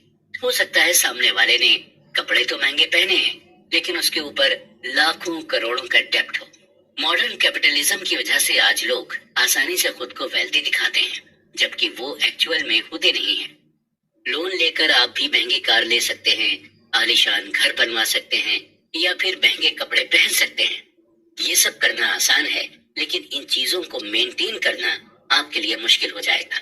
महंगी कार लेंगे तो ईएमआई भी ज्यादा आएगी और फिर उसका मेंटेनेंस का बिल भी ज्यादा आएगा। यानी महंगी चीजें लेना आसान है, लेकिन उन्हें मेंटेन करना मुश्किल। और ये आप तभी कर पाएंगे जब आप वाकई में वेल्दी होंगे। इसी तरह सिंगर रिहाना ज्यादा खर्च करने के चक्कर में बैंकरप्ट हो गई थी और जिसकी वजह से उन्होंने अपने फाइनेंशियल एडवाइजर को केस कर दिया था। कोर्ट में एडवाइजर ने रिहाना से यही कहा कि जब आप महंगी महंगी चीजें खरीदेंगी तो एंड में आपके पास सिर्फ महंगी चीजें ही बचेंगी, आपके पास पैसे नहीं बचेंगे। अक्सर जब कोई ये कहता है कि वो करोड़पति बनना चाहता है तो उसका यही मतलब होता है कि वो करोड़ों रुपए खर्च कर सके। हम रिच और वेल्दी होने में डिफरेंशिएट नहीं कर पाते। रिच आपकी करंट इनकम बताती है। अगर आज आपके अकाउंट में 1 करोड़ रुपए हैं तो आप अमीर हैं, लेकिन वहीं अगर सालों से आपके अकाउंट में करोड़ों रुपए आते और जाते रहे हों तो आप वेल्दी हैं। आज आप अमीर हैं, हो सकता है कल आप अमीर ना हो। आज आपके अकाउंट में करोड़ों रुपए हों, लेकिन हो सकता है कल ना हो। सही मायने में वेल्दी कभी हमें दिखाई नहीं दे सकती। वेल्थ एक ऐसी इनकम होती है जो आप कभी खर्च नहीं करते। आज के दौर में हमें रिच इंसान तो मिल जाएगा, लेकिन वेल्दी इंसान नहीं मिलेगा, क्योंकि वेल्दी लोग बहुत ही लो प्रोफाइल तरीके से रहते हैं और ये ज्यादा सोसाइटी में लोगों के सामने खुलकर नहीं आते हैं, और इनके रहन सहन या ड्रेसिंग से आपको अंदाजा भी नहीं लग पाएगा कि ये रिच है। डीप डाउन अगर हम देखें तो हर इंसान वेल्दी ही बनना चाहता है। वो नहीं चाहता कि आज अगर उसके पास करोड़ों रुपए हों तो कल वो करोड़ों रुपए खत्म हो जाए। इंसान यही चाहता है कि उसके पास करोड़ों रुपए हमेशा रहें और ये बढ़ते ही जाएं। इसके अलावा वो ये भी चाहता है कि उन्हें फ्रीडम और फ्लेक्सिबिलिटी मिले, और ये सभी चीजें आपको तभी मिलती हैं जब आपको ये मालूम होता है कि आपके पास फाइनेंशियल एसेट्स हैं जिसे आपने खर्च नहीं किया है। आप खुद सोचिए कि किस बात से आपको ज्यादा सेटिस्फेक्शन मिलता है, आपके अकाउंट्स में करोड़ों रुपए पड़े हों या फिर आपके अकाउंट से करोड़ों रुपए खर्च हो गए हों। जाहिर सी बात है, आपको इस बात से ज्यादा सेटिस्फेक्शन मिलेगा कि आपके अकाउंट में करोड़ों रुपए हैं और ये रुपए ऐसे हैं जिन्हें आप खर्च नहीं करना चाहते। जब ये सोच आपके अंदर आ जाएगी तो आप खुद को वेल्दी समझिए, और जब ये सोच आपके अंदर आ जाती है तो आप सच में फ्री और फ्लेक्सिबल हो जाते हैं। हम इंसान आगे बढ़ने के लिए हमेशा एक रोल मॉडल की तलाश करते रहते हैं, और ऐसा करके ही हम आगे बढ़ भी सकते हैं। अगर आप एक अच्छे ऑथर बनना चाहते हैं तो पहले आपको अच्छे ऑथर को पढ़ना होगा। आप अच्छे एक्टर बनना चाहते हैं तो आपको अच्छे एक्टर की मूवीज देखनी होंगी। उसी तरह आपको अगर वेल्दी बनना है तो आपको एक वेल्दी इंसान को रोल मॉडल बनाना होगा। लेकिन हम ये अंदाजा नहीं लगा पाते हैं कि कौन वेल्दी है कौन नहीं, और हम किसी को बिना देखे या बिना जाने रोल मॉडल नहीं बना पाते। जरूरी नहीं है कि जो देखने में रिच है वो वाकई में रिच हो सकता है वो उतना रिच नहीं हो जितना आप समझते हैं, और जो आपकी नजर में गरीब दिख रहा है हो सकता है वो वेल्दी हो। इसलिए किसी को क्विकली जज ना करें, स्पेशली किसी को उसकी हैसियत से तो बिल्कुल भी जज नहीं करें। Nothings free. अक्सर हम टीवी पर ऐड देखते हैं कि एक प्रोडक्ट खरीदने पर आपको दूसरा प्रोडक्ट बिल्कुल फ्री में मिलेगा, और आप जब ये प्रोडक्ट का ऐड देखते हैं तो आप फ्री के चक्कर में उस प्रोडक्ट को खरीद लेते हैं। लेकिन असल में मार्केट में कुछ भी फ्री नहीं मिलता। आप जिस प्रोडक्ट को फ्री समझते हैं उसका दाम आप कहीं ना कहीं पहले ही दे चुके होते हैं। ऑथर कहते हैं कि हमें कई चीजों की ऑब्वियस प्राइस तब तक नहीं पता होती जब तक हम उस चीज को खरीद नहीं लेते या उस चीज का एक्सपीरियंस नहीं ले लेते।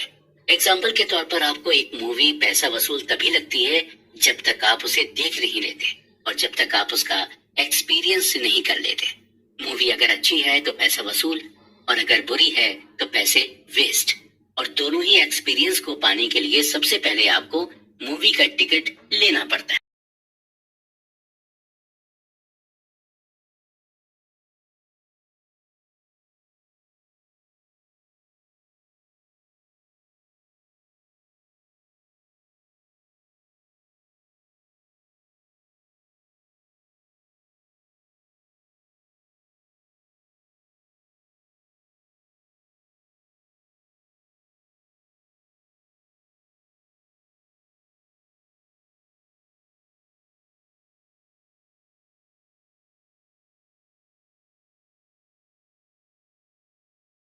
आइडेंटिफाई नहीं कर पाते, और जब सक्सेस पाने की हमें कीमत ही नहीं पता होती तो हम सक्सेस के लिए पे भी नहीं कर पाते, और इसलिए हम सक्सेस भी नहीं हो पाते। सक्सेस पाने के लिए हमें एक कीमत देनी होती है। ठीक इसी तरह एक सक्सेसफुल इन्वेस्टिंग के लिए भी हमें प्राइस पे करना पड़ता है, लेकिन ये प्राइस हमें डॉलर, रुपीस या फिर पाउंड में नहीं पे करना पड़ता, बल्कि ये प्राइस हमें fear, volatility, doubt, uncertainty, regret के फॉर्म में पे करना होता है। और इन प्राइसेस को हम ओवरलुक भी नहीं कर सकते, क्योंकि हम इन प्राइसेस को रियल टाइम में फील करते हैं। यानी जब हमें डर लगता है तो हम अपने डर को फील कर सकते हैं। जब हमें रिग्रेट होता है, हम वो भी फील कर सकते हैं। ऑथर कहते हैं कि अगर आपको अपने लिए कार लेनी हो और आपके सामने 3 ऑप्शंस रखे जाएं, तो आप उन तीनों में से कौन सा ऑप्शन चुनेंगे? पहला ऑप्शन ये है कि कार आपको 5 लाख में मिल रही है। दूसरा ऑप्शन ये है कि कार आपको सेकंड हैंड मिल रही है 3 लाख में। और तीसरा ऑप्शन ये है कि आप कार चुरा लें। देखा जाए तो तीनों ही तरीकों से कार आपके पास आ सकती है, लेकिन आप तीसरा ऑप्शन तो बिल्कुल भी कंसीडर नहीं करेंगे। दोनों ही ऑप्शंस आपके लिए इजी रहेंगे और आप इन दोनों में से एक ऑप्शन को चूज करके कार ले लेंगे। लेकिन कुछ लोग ऐसे भी हैं जो तीसरा ऑप्शन चूज करेंगे। ऐसे लोग प्लान और स्ट्रेटेजी बनाते हैं और उन्हें इसका प्राइस भी पता होता है कि कार चुराने पर उन्हें क्या प्राइस पे करना हो सकता है, और उन्हें यह भी पता होता है कि अगर वो नहीं पकड़े गए तो बिना किसी इन्वेस्टमेंट के उनके पास एक कार आ जाएगी। लेकिन वो कहते हैं कि धन की देवी उसी पर मेहरबान होती है जो उसे ईमानदारी से कमाते हैं, इसलिए कार चुराने वाले देर सवेर पकड़े ही जाते हैं। ठीक यही चीज इन्वेस्टिंग के साथ भी होती। मॉर्निंग स्टार कंपनी ने कुछ ऐसे टैक्टिकल म्यूचुअल फंड्स को आइडेंटिफाई किया था कि वो मौका पड़ने पर कभी स्टॉक से प्रॉफिट अर्न करने की कोशिश करते, तो कभी बॉन्ड के थ्रू प्रॉफिट अर्न करने की कोशिश करते। यानी ये म्यूचुअल फंड्स रिटर्न के लिए प्राइसेस नहीं पे करना चाहते थे। मॉर्निंग स्टार की रिपोर्ट की माने तो 2007 के रिसेशन के बाद टोटल 112 टैक्टिकल म्यूचुअल फंड थे, जिनमें से सिर्फ 9 ने ही बेटर रिस्क एडजस्टेड रिटर्न दिया था। बाकी म्यूचुअल फंड 60-40 स्टॉक फंड के बीच में ही फंसे रहे। अक्सर हमारे मन में ये सवाल आता है कि जो लोग बड़ी बड़ी कारें, बड़े बड़े घर खरीदने के लिए कोई भी प्राइस पे करने को तैयार रहते हैं, वो लोग जब इन्वेस्टिंग करते हैं तो इतना घबराते क्यों नहीं है, या इतना ज्यादा प्राइसेस पे करने को तैयार क्यों नहीं रहते हैं? इसका यही जवाब है कि इन्वेस्टिंग में आपको रिजल्ट्स फौरन नहीं मिलता है, आपको वेट करना होता है। आप इन्वेस्टिंग के प्राइस टैग को फौरन नहीं देख पाते, जबकि कार और घर लेना इन्वेस्टिंग के कंपैरिजन में लेस टाइम टेकिंग प्रोसीजर है। जब आपके पास यूटिलिटी बिल आता है तो आप खुश नहीं होते हैं, आपको बिल सजा की तरह लगने लगता है। आप हैवी मन से बिल भरते हैं, आपको ये फाइन की तरह लगता है। जनरली हम फीस देने से नहीं घबराते हैं, बल्कि हमें फाइन देने में परेशानी होती है। ठीक इसी तरह अगर हम मार्केट वॉलेटिलिटी को फाइन की तरह न लेकर फीस की तरह लेंगे, तो हमारे अंदर एक ऐसा माइंडसेट डेवलप हो जाएगा जहां पर हम इन्वेस्टमेंट में गेन करने लगेंगे। हमेशा ये ध्यान रखें कि मार्केट रिटर्न्स कभी भी फ्री नहीं होते हैं। जिस तरह बाकी प्रोडक्ट्स के लिए आप पे करते हैं, ठीक है उसी तरह आपको इसके लिए भी पे करना होगा। हालांकि आपको इसके लिए फोर्स नहीं किया जा सकता है, लेकिन आपको मिलेगा वही जितना आप इसके लिए पे करेंगे। आप फ्री में यूज करना चाहेंगे तो आपको बिल्कुल भी कुछ नहीं मिलेगा। आपकी हालत उस चोर की तरह होगी जिसने कार को पाने के लिए उसे चुरा लिया था। इन्वेस्ट करने की फीस को फाइन की तरह मत लीजिए। अगर आप उसे फाइन की तरह लेंगे तो आप इन्वेस्टिंग को एंजॉय नहीं कर पाएंगे। हमेशा ये ध्यान रखिए कि धन की देवी उसी से खुश होती हैं जो उस धन को कमाने के लिए प्राइस पे कर सके। अगर आप भी वेल्दी बनना चाहते हैं तो आपको उसके लिए प्राइस तो पे करना होगा, और उस प्राइस को आप वेल्दी बनने की फीस समझकर दीजिएगा। Reasonable, rational, surprise. हम इंसान एक ऐसे क्रिएचर हैं जो इमोशनल होकर भी सोचते हैं और जो प्रैक्टिकल या रैशनल होकर भी सोचता है। फाइनेंशियल डिसीजन लेते वक्त हमें बहुत ज्यादा रैशनल होकर नहीं सोचना होता है, बल्कि हमें रीजनेबल होकर सोचना पड़ता है। हमें अपना फाइनेंशियल डिसीजन लेने का रीजन ढूंढना पड़ता था। किसी चीज के लिए रीजनेबल होना ज्यादा रियलिस्टिक होता है, और बात जब पैसे की होती है तो हमें रियलिस्टिक होना पड़ता है। रीजनेबल और रैशनल को डीपली समझने के लिए हम एक ऐसे जूलियस वैगनर का एग्जाम्पल लेते हैं। जूलियस वैगनर 19th सेंचुरी के साइकेट्रिस्ट थे जिन्होंने मलेरिया से सिफिलिस जैसी बीमारी का इलाज किया था, और इनके अंदर 2 स्किल्स थी। पहले ये कि ये चीजों के पैटर्न को बहुत अच्छी तरह से समझ जाते थे, और दूसरी ये कि जो लोगों की नजर में पागलपन होता था वो पागलपन उन्हें बहादुरी लगती थी। और इन दोनों ही स्किल्स को जूलियस वैगनर ने न्यूरोसिफिलिस पेशेंट पर आजमाया था। जूलियस ने ये पैटर्न नोटिस किया कि जब सिफिलिस पेशेंट को फीवर होता है तो वो जल्दी रिकवर करने लग जाता है। जूलियस वैगनर ने ये अज्यूम किया कि फीवर इन्फेक्शन से फाइट करने में बॉडी की हेल्प होती है और ये चीज डॉक्टर समझ नहीं पा रहे थे। जूलियस एक लॉजिकल कंक्लूजन पर पहुंचे और वो टाइफाइड, मलेरिया और स्मॉल पॉक्स के लो एंड स्ट्रेन वायरस को सिफिलिस के पेशेंट में इंजेक्ट करने लगे। ये एक एक्सपेरिमेंट था, काफी डेंजरस, और इस एक्सपेरिमेंट से कई पेशेंट्स की जान भी चली गई। फाइनली जूलियस वैगनर ने मलेरिया का वीक वर्जन सिफिलिस के पेशेंट को इंजेक्ट करना शुरू कर दिया, जिसकी वजह से लोगों को फीवर आने लगा और लोग सही भी होने लगे। जूलियस वैगनर ने फाइनली ये कंक्लूजन निकाला कि हर 10 में से 6 सिफिलिस पेशेंट्स को मलेरिया के बुखार से ठीक किया जा सकता है और इस ट्रीटमेंट को मलेरिया थेरेपी नाम दिया गया। जूलियस वैगनर को इस रिसर्च के लिए 1927 में मेडिसिन की फील्ड में नोबेल प्राइज मिला। हालांकि बाद में मलेरिया थेरेपी को पेनिसिलिन से रिप्लेस कर दिया गया था, लेकिन जूलियस वैगनर दुनिया के ऐसे पहले डॉक्टर बने जिन्होंने ये बताया कि फीवर से हम इन्फेक्शन से फाइट कर सकते हैं। लोग फीवर को बुरी तरह से लेते हैं और उसे ट्रीट करने के लिए अलग अलग दवाइयों का इस्तेमाल करते हैं। लोग फीवर को इसलिए बुरा मानते हैं क्योंकि फीवर में हमें पेन होता है, हमारी बॉडी को तकलीफ होती है। जब फीवर होता है तो हम रिजनेबल नहीं हो पाते, हम रैशनल होते हैं। हम बस यही सोचते हैं कि जल्दी से डॉक्टर हमें मेडिसिन दे और हम ठीक हो जाएं। हम ये नहीं सोचते कि चलो अच्छा है हमें फीवर हुआ है, इससे हमारी बॉडी इन्फेक्शन से फाइट कर देगी। हम ऐसा नहीं सोचते हैं क्योंकि हम फीवर से हर्ट होते हैं। ठीक इसी तरह जब हम फाइनेंशियल डिसीजन लेते हैं तो इसी तरह सोचते हैं। हम रिजनेबल नहीं, रैशनल होकर सोचते हैं क्योंकि हमें डर लगता है कि कहीं हमारा पैसा डूब ना जाए, कहीं हमें भारी नुकसान ना हो जाए। ऑथर कहते हैं कि देखा जाए तो एक इंसान ना तो रैशनल और ना ही इरैशनल है। हम ज्यादा हार्डली थिंक करते हैं, हम ज्यादा अपनी थिंकिंग पर सवाल भी नहीं करते। हैरी मार्कोविट्ज को रिस्क और रिटर्न के बीच मैथमेटिकल ट्रेड ऑफ के लिए नोबेल प्राइज मिला था।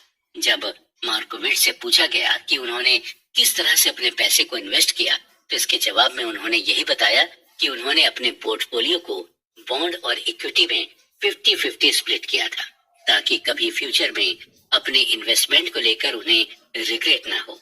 और कभी जरूरत पड़ने पर मार्कोविट्ज इस स्ट्रेटेजी को चेंज भी कर लेते थे, कभी 60% बॉन्ड तो कभी 40% इक्विटी। मार्कोविट्ज ना तो ज्यादा रैशनल थे और ना ही इरैशनल, बल्कि वो रीजनेबल थे। उनके पास वजह थी, उनके पास ये वजह थी कि उन्हें फ्यूचर में कोई नुकसान ना हो, इसलिए ये स्ट्रेटेजी उन्होंने अपनाई थी। फाइनेंशियल प्लानिंग बनाने से पहले आप उसके लिए रीजन ढूंढें। ऐसा ना हो कि पूरी दुनिया बना रही है तो आप भी बनाएं, या पूरी दुनिया कहती है कि फाइनेंशियल प्लानिंग बनाना चाहिए तो आप भी फाइनेंशियल प्लानिंग बना रहे हैं। आप ये खुद डिसाइड करें कि फाइनेंशियल प्लानिंग के लिए आपका क्या रीजन है। आगे हम बात करेंगे हिस्ट्री की। हिस्ट्री मोस्टली सरप्राइजिंग इवेंट की स्टडी होती है, लेकिन जो इन्वेस्टर्स होते हैं वो हिस्ट्री के बेसिस पर ही फ्यूचर का अजम्पशन या एनालाइज करते हैं। इन्वेस्टर्स जब मार्केट की हिस्ट्री को देखते हैं तो उससे ये रफ आइडिया लगा लेते हैं कि फ्यूचर में वो क्या क्या आइडियाज को यूज कर सकते हैं, लेकिन अक्सर इन्वेस्टर्स हिस्ट्री का यूज करके अपना और दूसरों का नुकसान करा देते हैं। इन्वेस्टिंग हिस्ट्री पर इन्वेस्टर को डिपेंड नहीं रहना चाहिए। इन्वेस्टिंग हिस्ट्री पर डिपेंड होकर इन्वेस्टर्स दो गलतियां कर देते हैं। पहली ये कि आप आउटलेयर्स इवेंट को मिस कर सकते हैं जिसकी वजह से मार्केट में मूवमेंट होता रहता है। ऑथर बताते हैं कि हर डेकेड, हर सेंचुरी अलग अलग होती है और हर डेकेड में अलग अलग टाइप्स के लोग होते हैं। 19th सेंचुरी की ग्लोबल इकोनॉमी अलग थी और 20th सेंचुरी की ग्लोबल इकोनॉमी बिल्कुल अलग है। 19th सेंचुरी में 2 वर्ल्ड वॉर हुए और स्टॉक मार्केट का ग्रेट डिप्रेशन भी आया, लेकिन अभी अगर हम 20th सेंचुरी की बात करें तो इतने मेजर इवेंट्स नहीं हुए जिसे हम इन्वेस्टिंग हिस्ट्री में इंक्लूड कर सकें। अगर आप इन्वेस्टर हैं तो आपको ये समझना होगा कि हर इवेंट अलग अलग होती है और अलग अलग तरह से मार्केट को इफेक्ट करती हैं।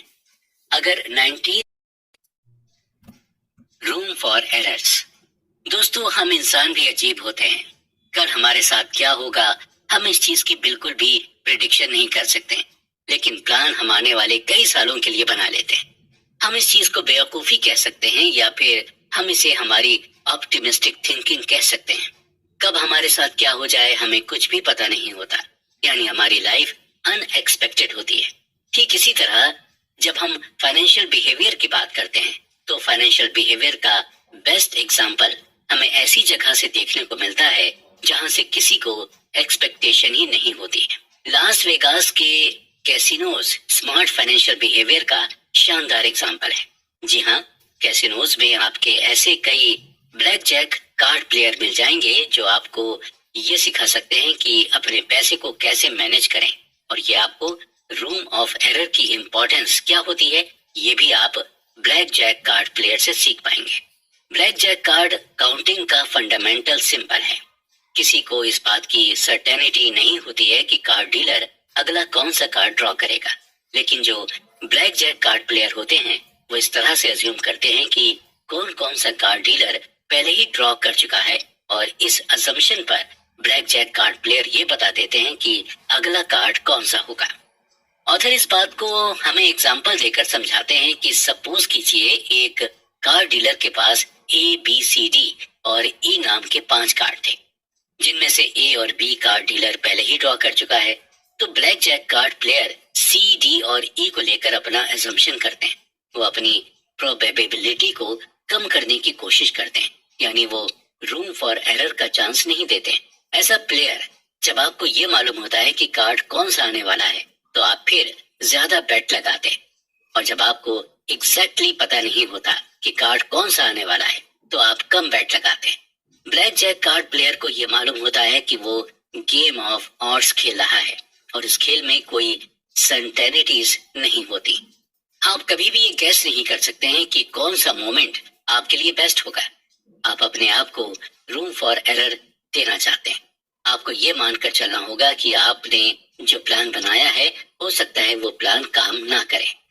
ہم روم فار ایرر کو مارجن آف سیفٹی بھی کہہ سکتے ہیں، اور بات جب پیسوں کی ہوتی ہے تو ہم روم فار ایرر کو انڈر اسٹیمیٹ کرنے لگتے ہیں. روم فار ایرر کو ہم فور کاسٹنگ سے بھی ریلیٹ کر سکتے ہیں، اور فور کاسٹنگ کریکٹ کرنا بہت مشکل ہوتا ہے. آنے والے 10 سالوں میں اسٹاک مارکیٹ کتنا ریٹرن دے گا، یا ریٹائرمنٹ کے بعد آپ کو کتنے پیسے ملیں گے، ان سب کے بارے میں فور کاسٹ کرنا مشکل ہوتا ہے. ان سب چیزوں میں ہم بس آڈ ہی نکال سکتے ہیں، یا مارجن آف سیفٹی لے کر ایک اسٹیپولیٹڈ اماؤنٹ ہم بتا سکتے ہیں. آتھر کہتے ہیں کہ جب بھی آپ فیوچر انویسٹمنٹ کے بارے میں ایسٹیمیٹ کریں تو آپ کو روم فار ایرر دینا ہوگا. آپ کو یہ مان کر چلنا ہوگا کہ آپ کا ایسٹیمیشن ایک دم ایکوریٹ نہیں ہو سکتا. روم فار ایرر ایک سائنس ہے جہاں پر آپ کو رسک لینا ہوتا ہے، لیکن رسک لینے سے پہلے آپ کو یہ سوچنا ہوتا ہے کہ جو رسک آپ لے رہے ہیں وہ ورتھ ٹیکنگ ہے یا نہیں. یہی سیم فلسفی آپ کو پیسے کے ساتھ لگانی ہوتی ہے. آپ جس بھی چیز میں انویسٹ کر رہے ہیں آپ کو یہ معلوم ہونا چاہیے کہ جہاں بھی آپ انویسٹمنٹ کر رہے ہیں اس میں رسک لینا ورتھ ٹیکنگ ہے یا نہیں. تو کل ملا کر روم فار ایرر آپ کو ایسا رسک لینے کے لیے کہتا ہے جہاں پر آپ کو زیادہ نقصان بھی نہ ہو، اور جب آپ اس طرح کے رسک کو لیتے ہیں تو زیادہ چانسز ہیں کہ آپ اپنے پیسے کو گرو کر سکیں. اکثر ایسا ہوتا ہے کہ ہم کسی چیز کی بہت لمبی چوڑی پلاننگ کر لیتے ہیں، لیکن ایسا کرنے سے ہمیں بچنا چاہیے، کیونکہ وقت کے ساتھ ساتھ ہمارے ڈیزائرز، ہماری نیڈز اور وانٹس بدلتے رہتے ہیں. دیکھا جائے تو لانگ ٹرم فائنینشیل گول بنانا ضروری ہے، لیکن ہر 5 سے 10 سال میں دنیا بدلتی رہتی ہے. نئی ٹیکنالوجیز آتی جاتی ہیں، نئی اکانومی پالیسیز آ جاتی ہیں، اور ہمارے خود کے بھی گول چینج ہو جاتے ہیں. ہم اپنی لائف کے ہر اسٹیج میں ایسے ڈیسیزن لیتے ہیں جو بعد میں ہماری لائف کو انفلوئنس کرتے ہیں، اور اس ڈیسیزن کو لے کر اب ہمارے اندر ایکسائٹمنٹ بھی رہتی ہے. آتھر ایگزامپل دے کر بتاتے ہیں کہ کئی لوگ جب ٹین ایج میں تھے تو اپنے شوق کے لیے وہ ٹیٹو بنوا لیتے تھے، اور جب وہ بڑے ہوئے تو انہیں اپنے اسی ڈیسیزن پر ریگریٹ ہوتا ہے. آپ کی فیلنگ، آپ کے ایموشنز سب وقت کے ساتھ بدلتے رہتے ہیں، لیکن آپ جب بھی فائنینشیل پلاننگ بنائیں تو آپ کو 2 چیزیں اپنے من میں ہمیشہ رکھنی ہوں گی. پہلی چیز یہ کہ فائنینشیل پلاننگ کے ایکسٹریم اینڈ کے بارے میں ہمیں نہیں سوچنا ہے. آپ کو یہ زوم کر کے چلنا ہے کہ اگر آپ کی लो इनकम भी रही तो भी आप खुश रहेंगे, और अगर आप बहुत ही ज्यादा फाइनेंशियल प्लानिंग के लिए मेहनत करेंगे तो हो सकता है आपको फाइनेंशियल प्लानिंग का एंड रिजल्ट ना मिले, तो आपको रिग्रेट हो। फाइनेंशियल प्लानिंग जब आपने बना ली तो आप हर साल उस प्लानिंग को रिव्यू करें, और अगर मॉडिफाई करने लायक चीजें हैं तो उसे मॉडिफाई भी जरूर करें। अक्सर लोग खुद पर हार्श हो जाते हैं और प्लानिंग फेल होने पर खुद को मेंटली पनिश करने लगते हैं। इसका असर आप पर तो होता ही है, आपकी फैमिली पर भी इसका असर होता है। इसलिए प्लानिंग रिव्यू करते रहें, इसमें कोई भी खराबी नहीं है। जितने भी सक्सेसफुल वेल्दी लोग हुए हैं वो भी यही करते हैं, वो प्लान रिव्यू करते हैं और जरूरत पड़ने पर उसे मॉडिफाई भी करते हैं और इजी वे में प्लान करते हैं। दूसरी चीज यह है कि हमें इस रियलिटी को एक्सेप्ट करना होगा कि हमारा माइंड चेंज हो सकता है। अक्सर उन एम्प्लॉय की लाइफ मेजरेबल होती है जो अपनी कंपनी से बहुत ज्यादा लॉयल रहते हैं, और ऐसा इसलिए होता है क्योंकि ऐसे लोग जब अडल्ट थे तभी से उन्होंने ये डिसाइड कर लिया था कि उन्हें किस फील्ड में काम करना है और किस कंपनी में काम करना है, और खुद की नजर में धोखेबाज या बेईमान साबित नहीं होना चाहते, भले ही वो मेंटली टॉर्चर हो जाए। ध्यान रहे कि आप खुद से लॉयल रहें, कंपनी से नहीं। रियलिटी ऑफ चेंज को हमें जितना जल्दी हो सके उतनी जल्दी एक्सेप्ट कर लेना चाहिए।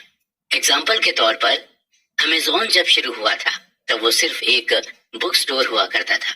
धीरे धीरे इसने खुद को चेंज किया, फिर ये ऑनलाइन ई कॉमर्स कंपनी बन गई, और बुक्स के साथ साथ ये बाकी चीजें भी ऑनलाइन डिलीवर करने लगी, और उसके साथ कई सारे चेंजेस भी आए। अब अमेज़न का टारगेट है स्पेस।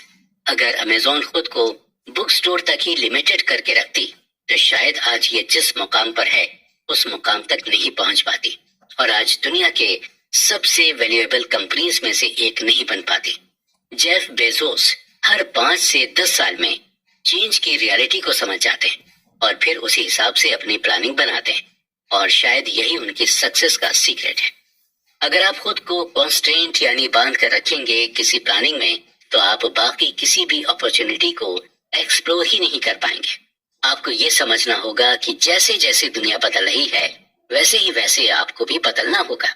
दुनिया के साथ कदम से कदम मिलाकर चलना होगा, क्योंकि इसी में है सक्सेस, और सक्सेसफुल वेल्दी लोग ऐसा ही करते हैं। You and me and the seduction of pessimism.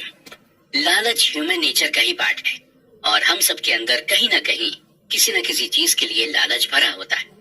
वो लालच चाहे मेटेरियलिस्टिक चीजों के लिए हो या फिर इमोशनल चीजों के लिए हो। कई बार ऐसा होता है कि मार्केट में कुछ ऐसे प्रोडक्ट्स होते हैं जिनके रेट अचानक से बढ़ने लगते हैं, और हमें समझ में ही नहीं आता कि इन प्रोडक्ट्स का रेट क्यों बढ़ने लगा है। ज्यादातर लोगों को यही लगता है कि किसी प्रोडक्ट का रेट बढ़ने की वजह लालच होता है। अचानक से प्रोडक्ट के रेट बढ़ने को इकोनॉमी के लैंग्वेज में बबल कहते हैं। बबल के लिए पूरी तरह से लालच को ब्लेम करना सही नहीं है। जब भी किसी प्रोडक्ट के दाम मार्केट में बढ़ते हैं तो हम यही कहते हैं कि ट्रेडर्स लालची हो गया है, क्योंकि हम इसे सिर्फ अपने ही नजरिए से सोचते हैं। हमें एक्चुअल में ये पता ही नहीं होता कि इस बबल के पीछे की वजह क्या है।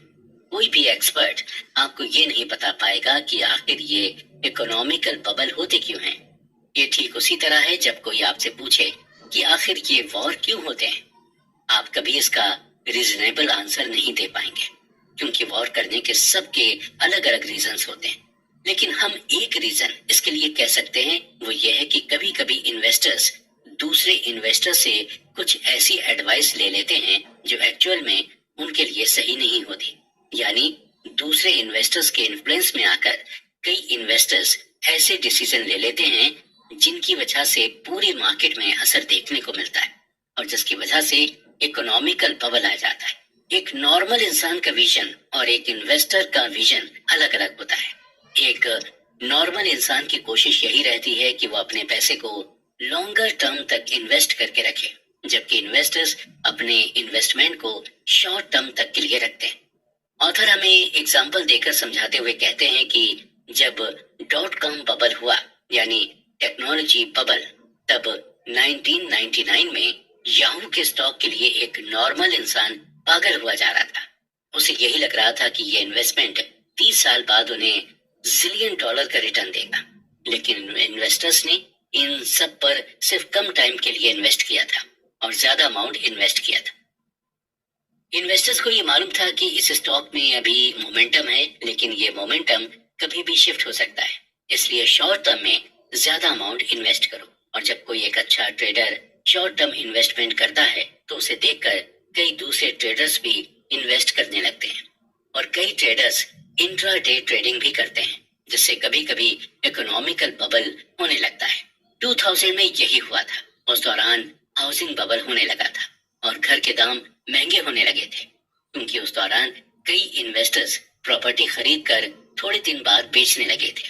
جب بھی کسی پروڈکٹ کے دام بڑھیں تو ہم اس کے لیے انویسٹرز کو بلیم کر سکتے ہیں، ہم انہیں irresponsible کہہ سکتے ہیں یا ہم انہیں اسپیکولیٹرز کہہ سکتے ہیں، اور اس میں سے زیادہ تر انویسٹرز ایک دوسرے سے انفلوئنسڈ ہو کر ہی انویسٹ کرتے ہیں، اور ایسا کرنے کا ان کا یہی مقصد ہوتا ہے، پیسہ کمانا۔ انہیں لگتا ہے کہ وہ ایک دن میں زیادہ کما سکتے ہیں تو انٹرا ڈے کر کے کماتے ہیں، اور 2 سال میں کما سکتے ہیں تو 2 سال تک انویسٹ کرتے ہیں۔ آپ بھی اسی طرح سے کر سکتے ہیں۔ آپ کو یہ نہیں سوچنا چاہیے کہ کہیں آپ کو کوئی لالچی ہونے کا لیبل نہ لگا دے۔ پیسے کمانا اور لالچی ہونا الگ الگ چیزیں ہیں۔ اگر آپ اپنا مائنڈ لگا کر پیسے کما رہے ہیں تو اس میں حرج کیا ہے؟ آپ کی نالج کہتی ہے کہ آپ انٹرا ڈے سے پیسے کما سکتے ہیں تو آپ کمائیں، یا آپ کو لگتا ہے کہ صرف 1 سال میں انویسٹ کر کے آپ اچھا پروفٹ کما سکتے ہیں تو آپ صرف 1 سال کے لیے ہی انویسٹ کریں، آپ کسی اور کے انفلوئنس میں مت آئیں۔ اب آگے ہم پیسیمزم کی بات کرتے ہیں۔ ہمارے اندر آپٹیمزم اور پیسیمزم دونوں ہی طرح کی فیلنگز ہیں، یعنی ہم چیزوں کو لے کر ہوپ فل بھی رہتے ہیں اور ہمیں کبھی کبھی کوئی ہوپ بھی نہیں رہتی، یا ہم یوں بھی کہہ سکتے ہیں کہ ہمارے اندر پازیٹیو سوچ بھی ہے اور نیگیٹو سوچ بھی ہے۔ کبھی کبھی جب ہمارے ساتھ نیگیٹو چیزیں ہوتی ہیں تو ہی ہم پازیٹیو چیزوں کے ڈائریکشن میں تیزی سے بھاگتے ہیں۔ اسے ہم جاپان کے اگزامپل سے سمجھتے ہیں۔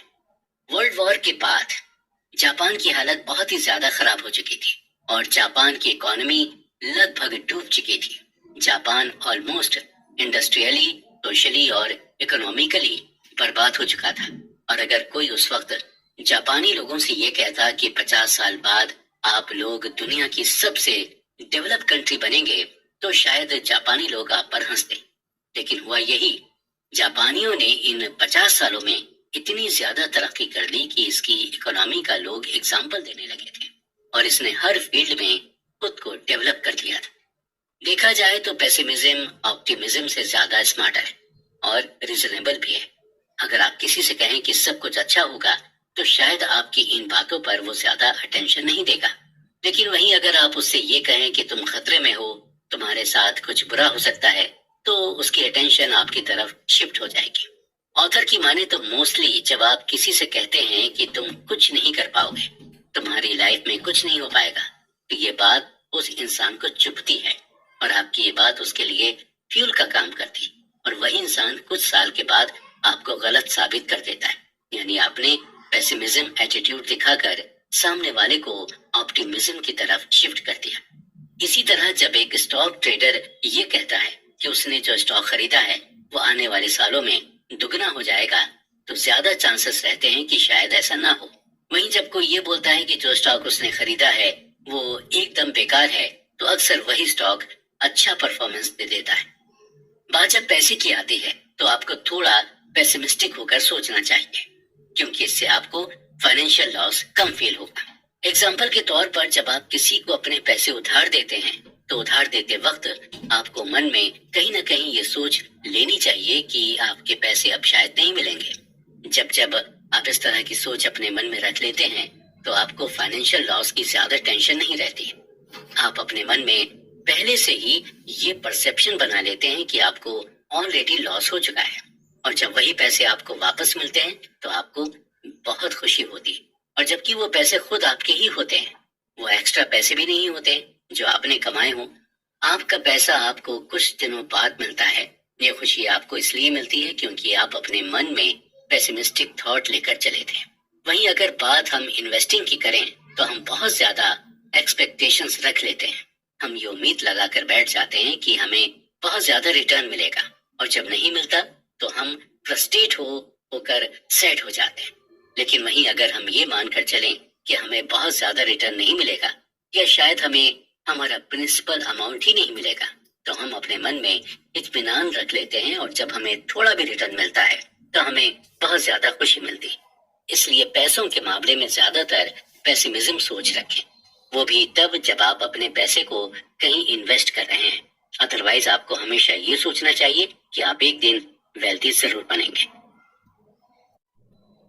When you will believe in anything। दोस्तों, अक्सर हमने हॉलीवुड की फिल्मों में देखा है कि कैसे एलियंस अमेरिका के शहरों में अटैक कर देता है। तो चलिए उन्हीं एलियंस का एग्जाम्पल लेते हैं। मान लीजिए कि एलियंस अमेरिका के न्यूयॉर्क शहर में आया और इस बार ये एलियन अटैक करने नहीं बल्कि 2007 और 2009 की अमेरिकन इकोनॉमी को चेक करने आया। 2007 में उसने देखा कि लोग मौज मस्ती कर रहे हैं, पार्टी कर रहे हैं, अच्छा खा रहे हैं, अच्छे अच्छे कपड़े पहन रहे हैं। 2009 में फिर उसने देखा कि लोग पार्टी कर रहे हैं, अच्छा खा पी रहे हैं और अच्छे अच्छे कपड़े पहन रहे हैं। यानी 2007 और 2009 की लाइफस्टाइल में ज्यादा डिफरेंस नहीं था। जब एलियन ने डिफरेंसेस को क्लोजली नोटिस करना शुरू किया तो उसने ये देखा कि लोग तो नहीं बदले, लेकिन टेक्नोलॉजी जरूर बदल गई। अब लोग नए नए फीचर्स वाले फोन रखने लगे हैं और कंप्यूटर बेहतर होने लगे हैं, मेडिसिन बेटर हो गई हैं और कार्स की माइलेज बढ़ने लगी है। यानी 2007 के कंपैरिजन में 2009 की इकोनॉमी इंप्रूव हुई है। फिर जब एलियन और क्लोजली देखता है तो वो ये देखकर हैरान हो जाता है कि अभी भी लाखों लोग अनएम्प्लॉयड हैं। लाखों लोग ऐसे हैं जिनके पास अपना खुद का घर नहीं है, यानी जो गरीबी में रह रहे हैं और स्टॉक मार्केट की हालत खराब है। एलियन और सरप्राइज हो जाता है और ये सोचता है कि लोग वही हैं, लोगों की नॉलेज भी वही है, ऐसा कुछ ज्यादा बदला नहीं है, लेकिन फिर भी लोग ज्यादा गरीब होते जा रहे हैं और ज्यादा अनएम्प्लॉयड होते जा रहे हैं। ऐसा इसलिए हुआ क्योंकि 2007 में हमने इकोनॉमी के लिए एक विजन सेट किया था। हमने ये विजन सेट किया था कि एक दिन हाउसिंग प्राइस में स्टेबिलिटी आएगी और लोगों को एम्प्लॉयमेंट मिलेगा और स्टॉक मार्केट में इम्प्रूवमेंट होगा। लेकिन 2009 तक उस विजन पर वर्क नहीं किया गया। हमने उस विजन पर या उस स्टोरी पर बिलीव करना छोड़ दिया था और इसी वजह से इतना डिफरेंस आया है और इतना बदलाव आया है। जब हाउसिंग प्राइस कम नहीं हुए तो लोग मॉर्गेज में डिफॉल्ट करने लगे थे। डिफॉल्ट केस बढ़ने की वजह से बैंक ने लोन देना ही बंद कर दिया था। लोन न मिलने की वजह से लोगों के घर नहीं बिक पा रहे थे, लोग घरों को खरीद नहीं पा रहे थे। ऑथर कहते हैं कि जब हम इकोनॉमी, बिजनेस और इन्वेस्टमेंट में ग्रोथ की बात करते हैं तो हम सिर्फ टेंजिबल चीजों की बात करते हैं, यानी उन चीजों को जिनको हम टच कर सकते हैं, जैसे बड़ी कार, बड़ी बिल्डिंग एक्सेट्रा एक्सेट्रा। हमें टेंजिबल चीजों के बारे में बताकर ये कहा जाता है कि हमारी इकोनॉमी ग्रो कर रही है। हमें यही स्टोरी बता दी जाती है कि इकोनॉमिक ग्रोथ बहुत ज्यादा है। एक्चुअली ये पूरी दुनिया ही स्टोरी ड्रिवन है। आप यहाँ पर कुछ भी बता दें, लोग यकीन कर देते हैं, उससे कुछ नहीं करते। गवर्नमेंट कह देती है कि हमने ये डेवलप किया, इकोनॉमी में ग्रोथ हुई एक्सेट्रा, लेकिन रियलिटी में स्टोरी अलग होती। जब आप इस स्टोरी ड्रिवन वर्ल्ड में अपने पैसे को मैनेज करना चाहते हैं तो आपको दो बातें ध्यान में रखनी होंगी। पहली ये है कि जब आप किसी चीज को सच मानने लगते हैं तो आप उस सच के सच होने को, ऑड को ओवर एस्टिमेट करने लग जाते हैं, यानी आप उस सच को फिक्स्ड मान लेते हैं।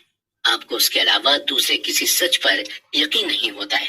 ऑथर इस बात को हमें एक एग्जाम्पल देकर समझाते हैं कि अगर आपके पास पैसे नहीं हैं और आपसे ये कहा जाए कि शहर के बाहर एक बाबा रहते हैं जो किसी भी बीमारी का इलाज कर लेते हैं, तो आप उस बाबा के पास जाते हैं और अपनी बीमारी का इलाज कराने लग जाते हैं। अगर आपके पास पैसा होता तो आप किसी बड़े हॉस्पिटल में जाकर अपना इलाज करा लेते हैं। यानी इससे ये प्रूव होता है कि जब आपके पास पैसे नहीं होते और आप बीमार हो जाते हैं तो आप किसी भी बात को सच मान लेते हैं। दूसरी चीज ये है कि जब हमें दुनिया के बारे में इनकम्प्लीट व्यू मिलता है तो हम खुद से ही उस व्यू को कंप्लीट करने लग जाते हैं। हम खुद का नैरेटिव बनाकर उस गैप को फिल करने लग जाते हैं। अगर ऐसा होता है कि जब आप किसी को कोई बात बताते हैं तो वो इंसान जब किसी और को आपकी बात बताता है तो उसमें वो अपना नैरेटिव डाल देता है या एक दो चीजें अपनी तरफ से भी ऐड कर लेता है। इस बात को ऑथर हमें एग्जाम्पल देकर समझाते हैं कि जब हम छोटे थे और हमारी दादी नानी हमें भूतों की कहानियां सुनाती थी اور ان کہانیوں کو جب ہم اپنے دوستوں کو سنایا کرتے تھے تو اس میں ہم کچھ اپنا بھی انپٹ ڈال دیتے تھے تاکہ ہمارے دوستوں کو ہم سے زیادہ ڈر لگے. ہم ہیومنز کا مائنڈ سیٹ ہی ایسا ہوتا ہے. جب ہم کسی سٹوری سے سیٹسفائی نہیں ہوتے تو ہمیں انکمپلیٹ سی لگتی ہے, تو اسے کمپلیٹ یا انٹرسٹنگ بنانے کے لیے اس میں اپنا نیریٹو ڈال دیتے ہیں. ایسا کر کے ہمارے مائنڈ کو سیٹسفیکشن ملتا ہے. ہم سب کو یہی لگتا ہے کہ ہم جو اپنے آس پاس دیکھ رہے ہیں وہی سچ ہے, لیکن ہمیں یہ نہیں پتا ہوتا کہ اندر کی سٹوری الگ ہے. ہمیں جو ہائر اتھارٹی بول دیتی ہے ہم وہی مان لیتے ہیں. بات جب پیسے کی ہو تو آپ کو سب کی بات نہیں ماننی ہوتی. آپ کو خود ریالٹی کا پتہ لگانا ہوتا ہے. آپ کو اپنے انویسٹمنٹ کی سچائی کو جاننا ہوتا ہے, کیونکہ جب تک آپ اس سچائی کو نہیں جانیں گے تو آپ کو اس بڑی سی مارکیٹ میں کوئی بھی بیوقوف بنا سکتا ہے. All together now confession. ہم آپ کو نہیں جانتے اور آپ ہمیں نہیں جانتے ہیں. آپ کو اپنے پیسوں کے ساتھ کیا کرنا ہے یہ آپ سے بہتر اور کوئی نہیں جانتا. اپنے پیسے کے آپ خود مالک ہیں. آپ چاہیں اسے سیو کر کے رکھیں یا پھر اس کا انویسٹمنٹ کر دیں. یہاں پر ہم صرف آپ کو ریکمینڈ کر سکتے ہیں اور پیسوں کی سائیکالوجی ہی بتا سکتے ہیں. باقی چیزیں آپ کو ہی کرنی اور کیسے کرنی ہے یہ بھی آپ کو ہی ڈیسائیڈ کرنا ہوگا. ہم آپ کو بس یہی بتا سکتے ہیں کہ یہ دنیا بہت ہی کمپلیکس ہے اور رسک اینڈ لک دونوں سے ہی چلتی ہے. آپ کو لک اور رسک دونوں کی طاقت کو اچھی طرح سے سمجھنا ہوگا کہ کوئی چیز آپ کو لک سے مل سکتی ہے اور کوئی چیز آپ کو رسک سے. آپ کو یہ بھی دھیان رکھنا ہوگا کہ جتنا کم آپ کے اندر ایگو ہوگا اتنا ہی آپ پیسے کو اپنی اور اٹریکٹ کرتے جائیں گے. پیسے کی یہ خاصیت ہوتی ہے کہ یہ ان کے پاس ہی ہمیشہ ٹکا رہتا ہے جو ہمبل ہوتے ہیں اور جن کے اندر ہیوملٹی ہوتی ہے. اس کے ساتھ آپ کو بھی یہ دھیان رکھنا ہوگا کہ آپ کو اپنے پیسے اس طرح سے مینج کر دیں کہ آپ رات میں سکون سے سو سکیں. آپ کو پیسے اس طرح سے کمانے ہیں کہ آپ کو نیند اچھی آئے. آتھر کہتے ہیں کہ اگر انویسٹمنٹ میں کوئی چیز آپ کے فیور میں نہیں جا رہی ہے تو اس سے پریشان ہونے کی بالکل بھی ضرورت نہیں ہے. آپ ہر بار جیت سکتے ہیں. کبھی کبھی آپ کو ہار کو بھی گلے لگانا ہوتا ہے. اگر آپ چاہتے ہیں کہ آپ کے پاس پیسہ بنا رہے تو آپ کے پاس جتنا پیسہ ہے آپ اسی میں خوش رہنا سیکھیں. جب آپ اپنے پیسے سے خوش رہیں گے تو پیسے آپ کے پاس خود بخود آئیں گے. پیسے کا استعمال آپ ٹائم کو کنٹرول کرنے میں لگائیں, یعنی پیسے سے اپنی لائف کو کنٹرول کرنا سیکھیں. پیسے کمانے کا مزہ تبھی ہے جب آپ اپنے حساب سے چیزوں کو کر سکیں, اپنے من کے مطابق اپنی لائف کو انجوائے کر سکیں. لوگوں کے ساتھ اچھا بیہیو کرنے کی کوشش کریں کیونکہ لوگ آپ کی میٹیریلسٹک چیزوں سے زیادہ دن تک امپریس نہیں رہتے. جو لوگ زیادہ شو آف کرتے ہیں پیسہ ان کے پاس زیادہ دنوں تک ٹک نہیں پاتا. پیسوں کا استعمال کبھی بھی شو آف کرنے کے لیے نہ کریں. جتنا ہو سکے اپنے پیسے کو بچائیں, کیونکہ آج اگر آپ پیسے کو بچائیں گے تو کل یہی پیسہ آپ کو بھی بچائے گا. اپنی کار کے لیے یا اپنے گھر کے لیے بچانا اچھی بات ہے, لیکن خود کے لیے بھی آپ کو پیسے بچانا چاہیے, کیونکہ کبھی کبھی ایسی بھی ایمرجنسی آ جاتی ہے جہاں پر آپ کا بچایا ہوا پیسہ بہت کام آ جاتا ہے. اپنے لیے کاسٹ آف سکسیس کو ڈیفائن کریں اور اس کے لیے پے کرنے کے لیے ریڈی رہیں, کیونکہ ہمیں کوئی بھی چیز فری میں نہیں ملتی ہے. ہمیں ہر چیز کے لیے پے کرنا پڑتا ہے. ساتھ ہی ساتھ آپ کو رسک لینے سے بھی نہیں گھبرانا چاہیے. جہاں آپ کو لگتا ہے کہ رسک لینا ورتھ اٹ ہے یا رسک کا اثر آپ پر زیادہ نہیں ہوگا تو رسک لینے سے گھبرائے نہیں, کیونکہ رسک بعد میں آپ کو پے ضرور کرے گا. اپنے گیم کو ڈیفائن کریں, یعنی لوگوں کو یہ بتائیں کہ آپ کیا ہیں اور آپ کی ویلیو کیا ہے اور پیسے کو لے کر آپ کی سوچ کیا ہے. اور آپ کو یہ میک شیور کرنا ہوگا کہ آپ کے ایکشن سے دوسرے لوگ انفلوئنسڈ نہ ہوں.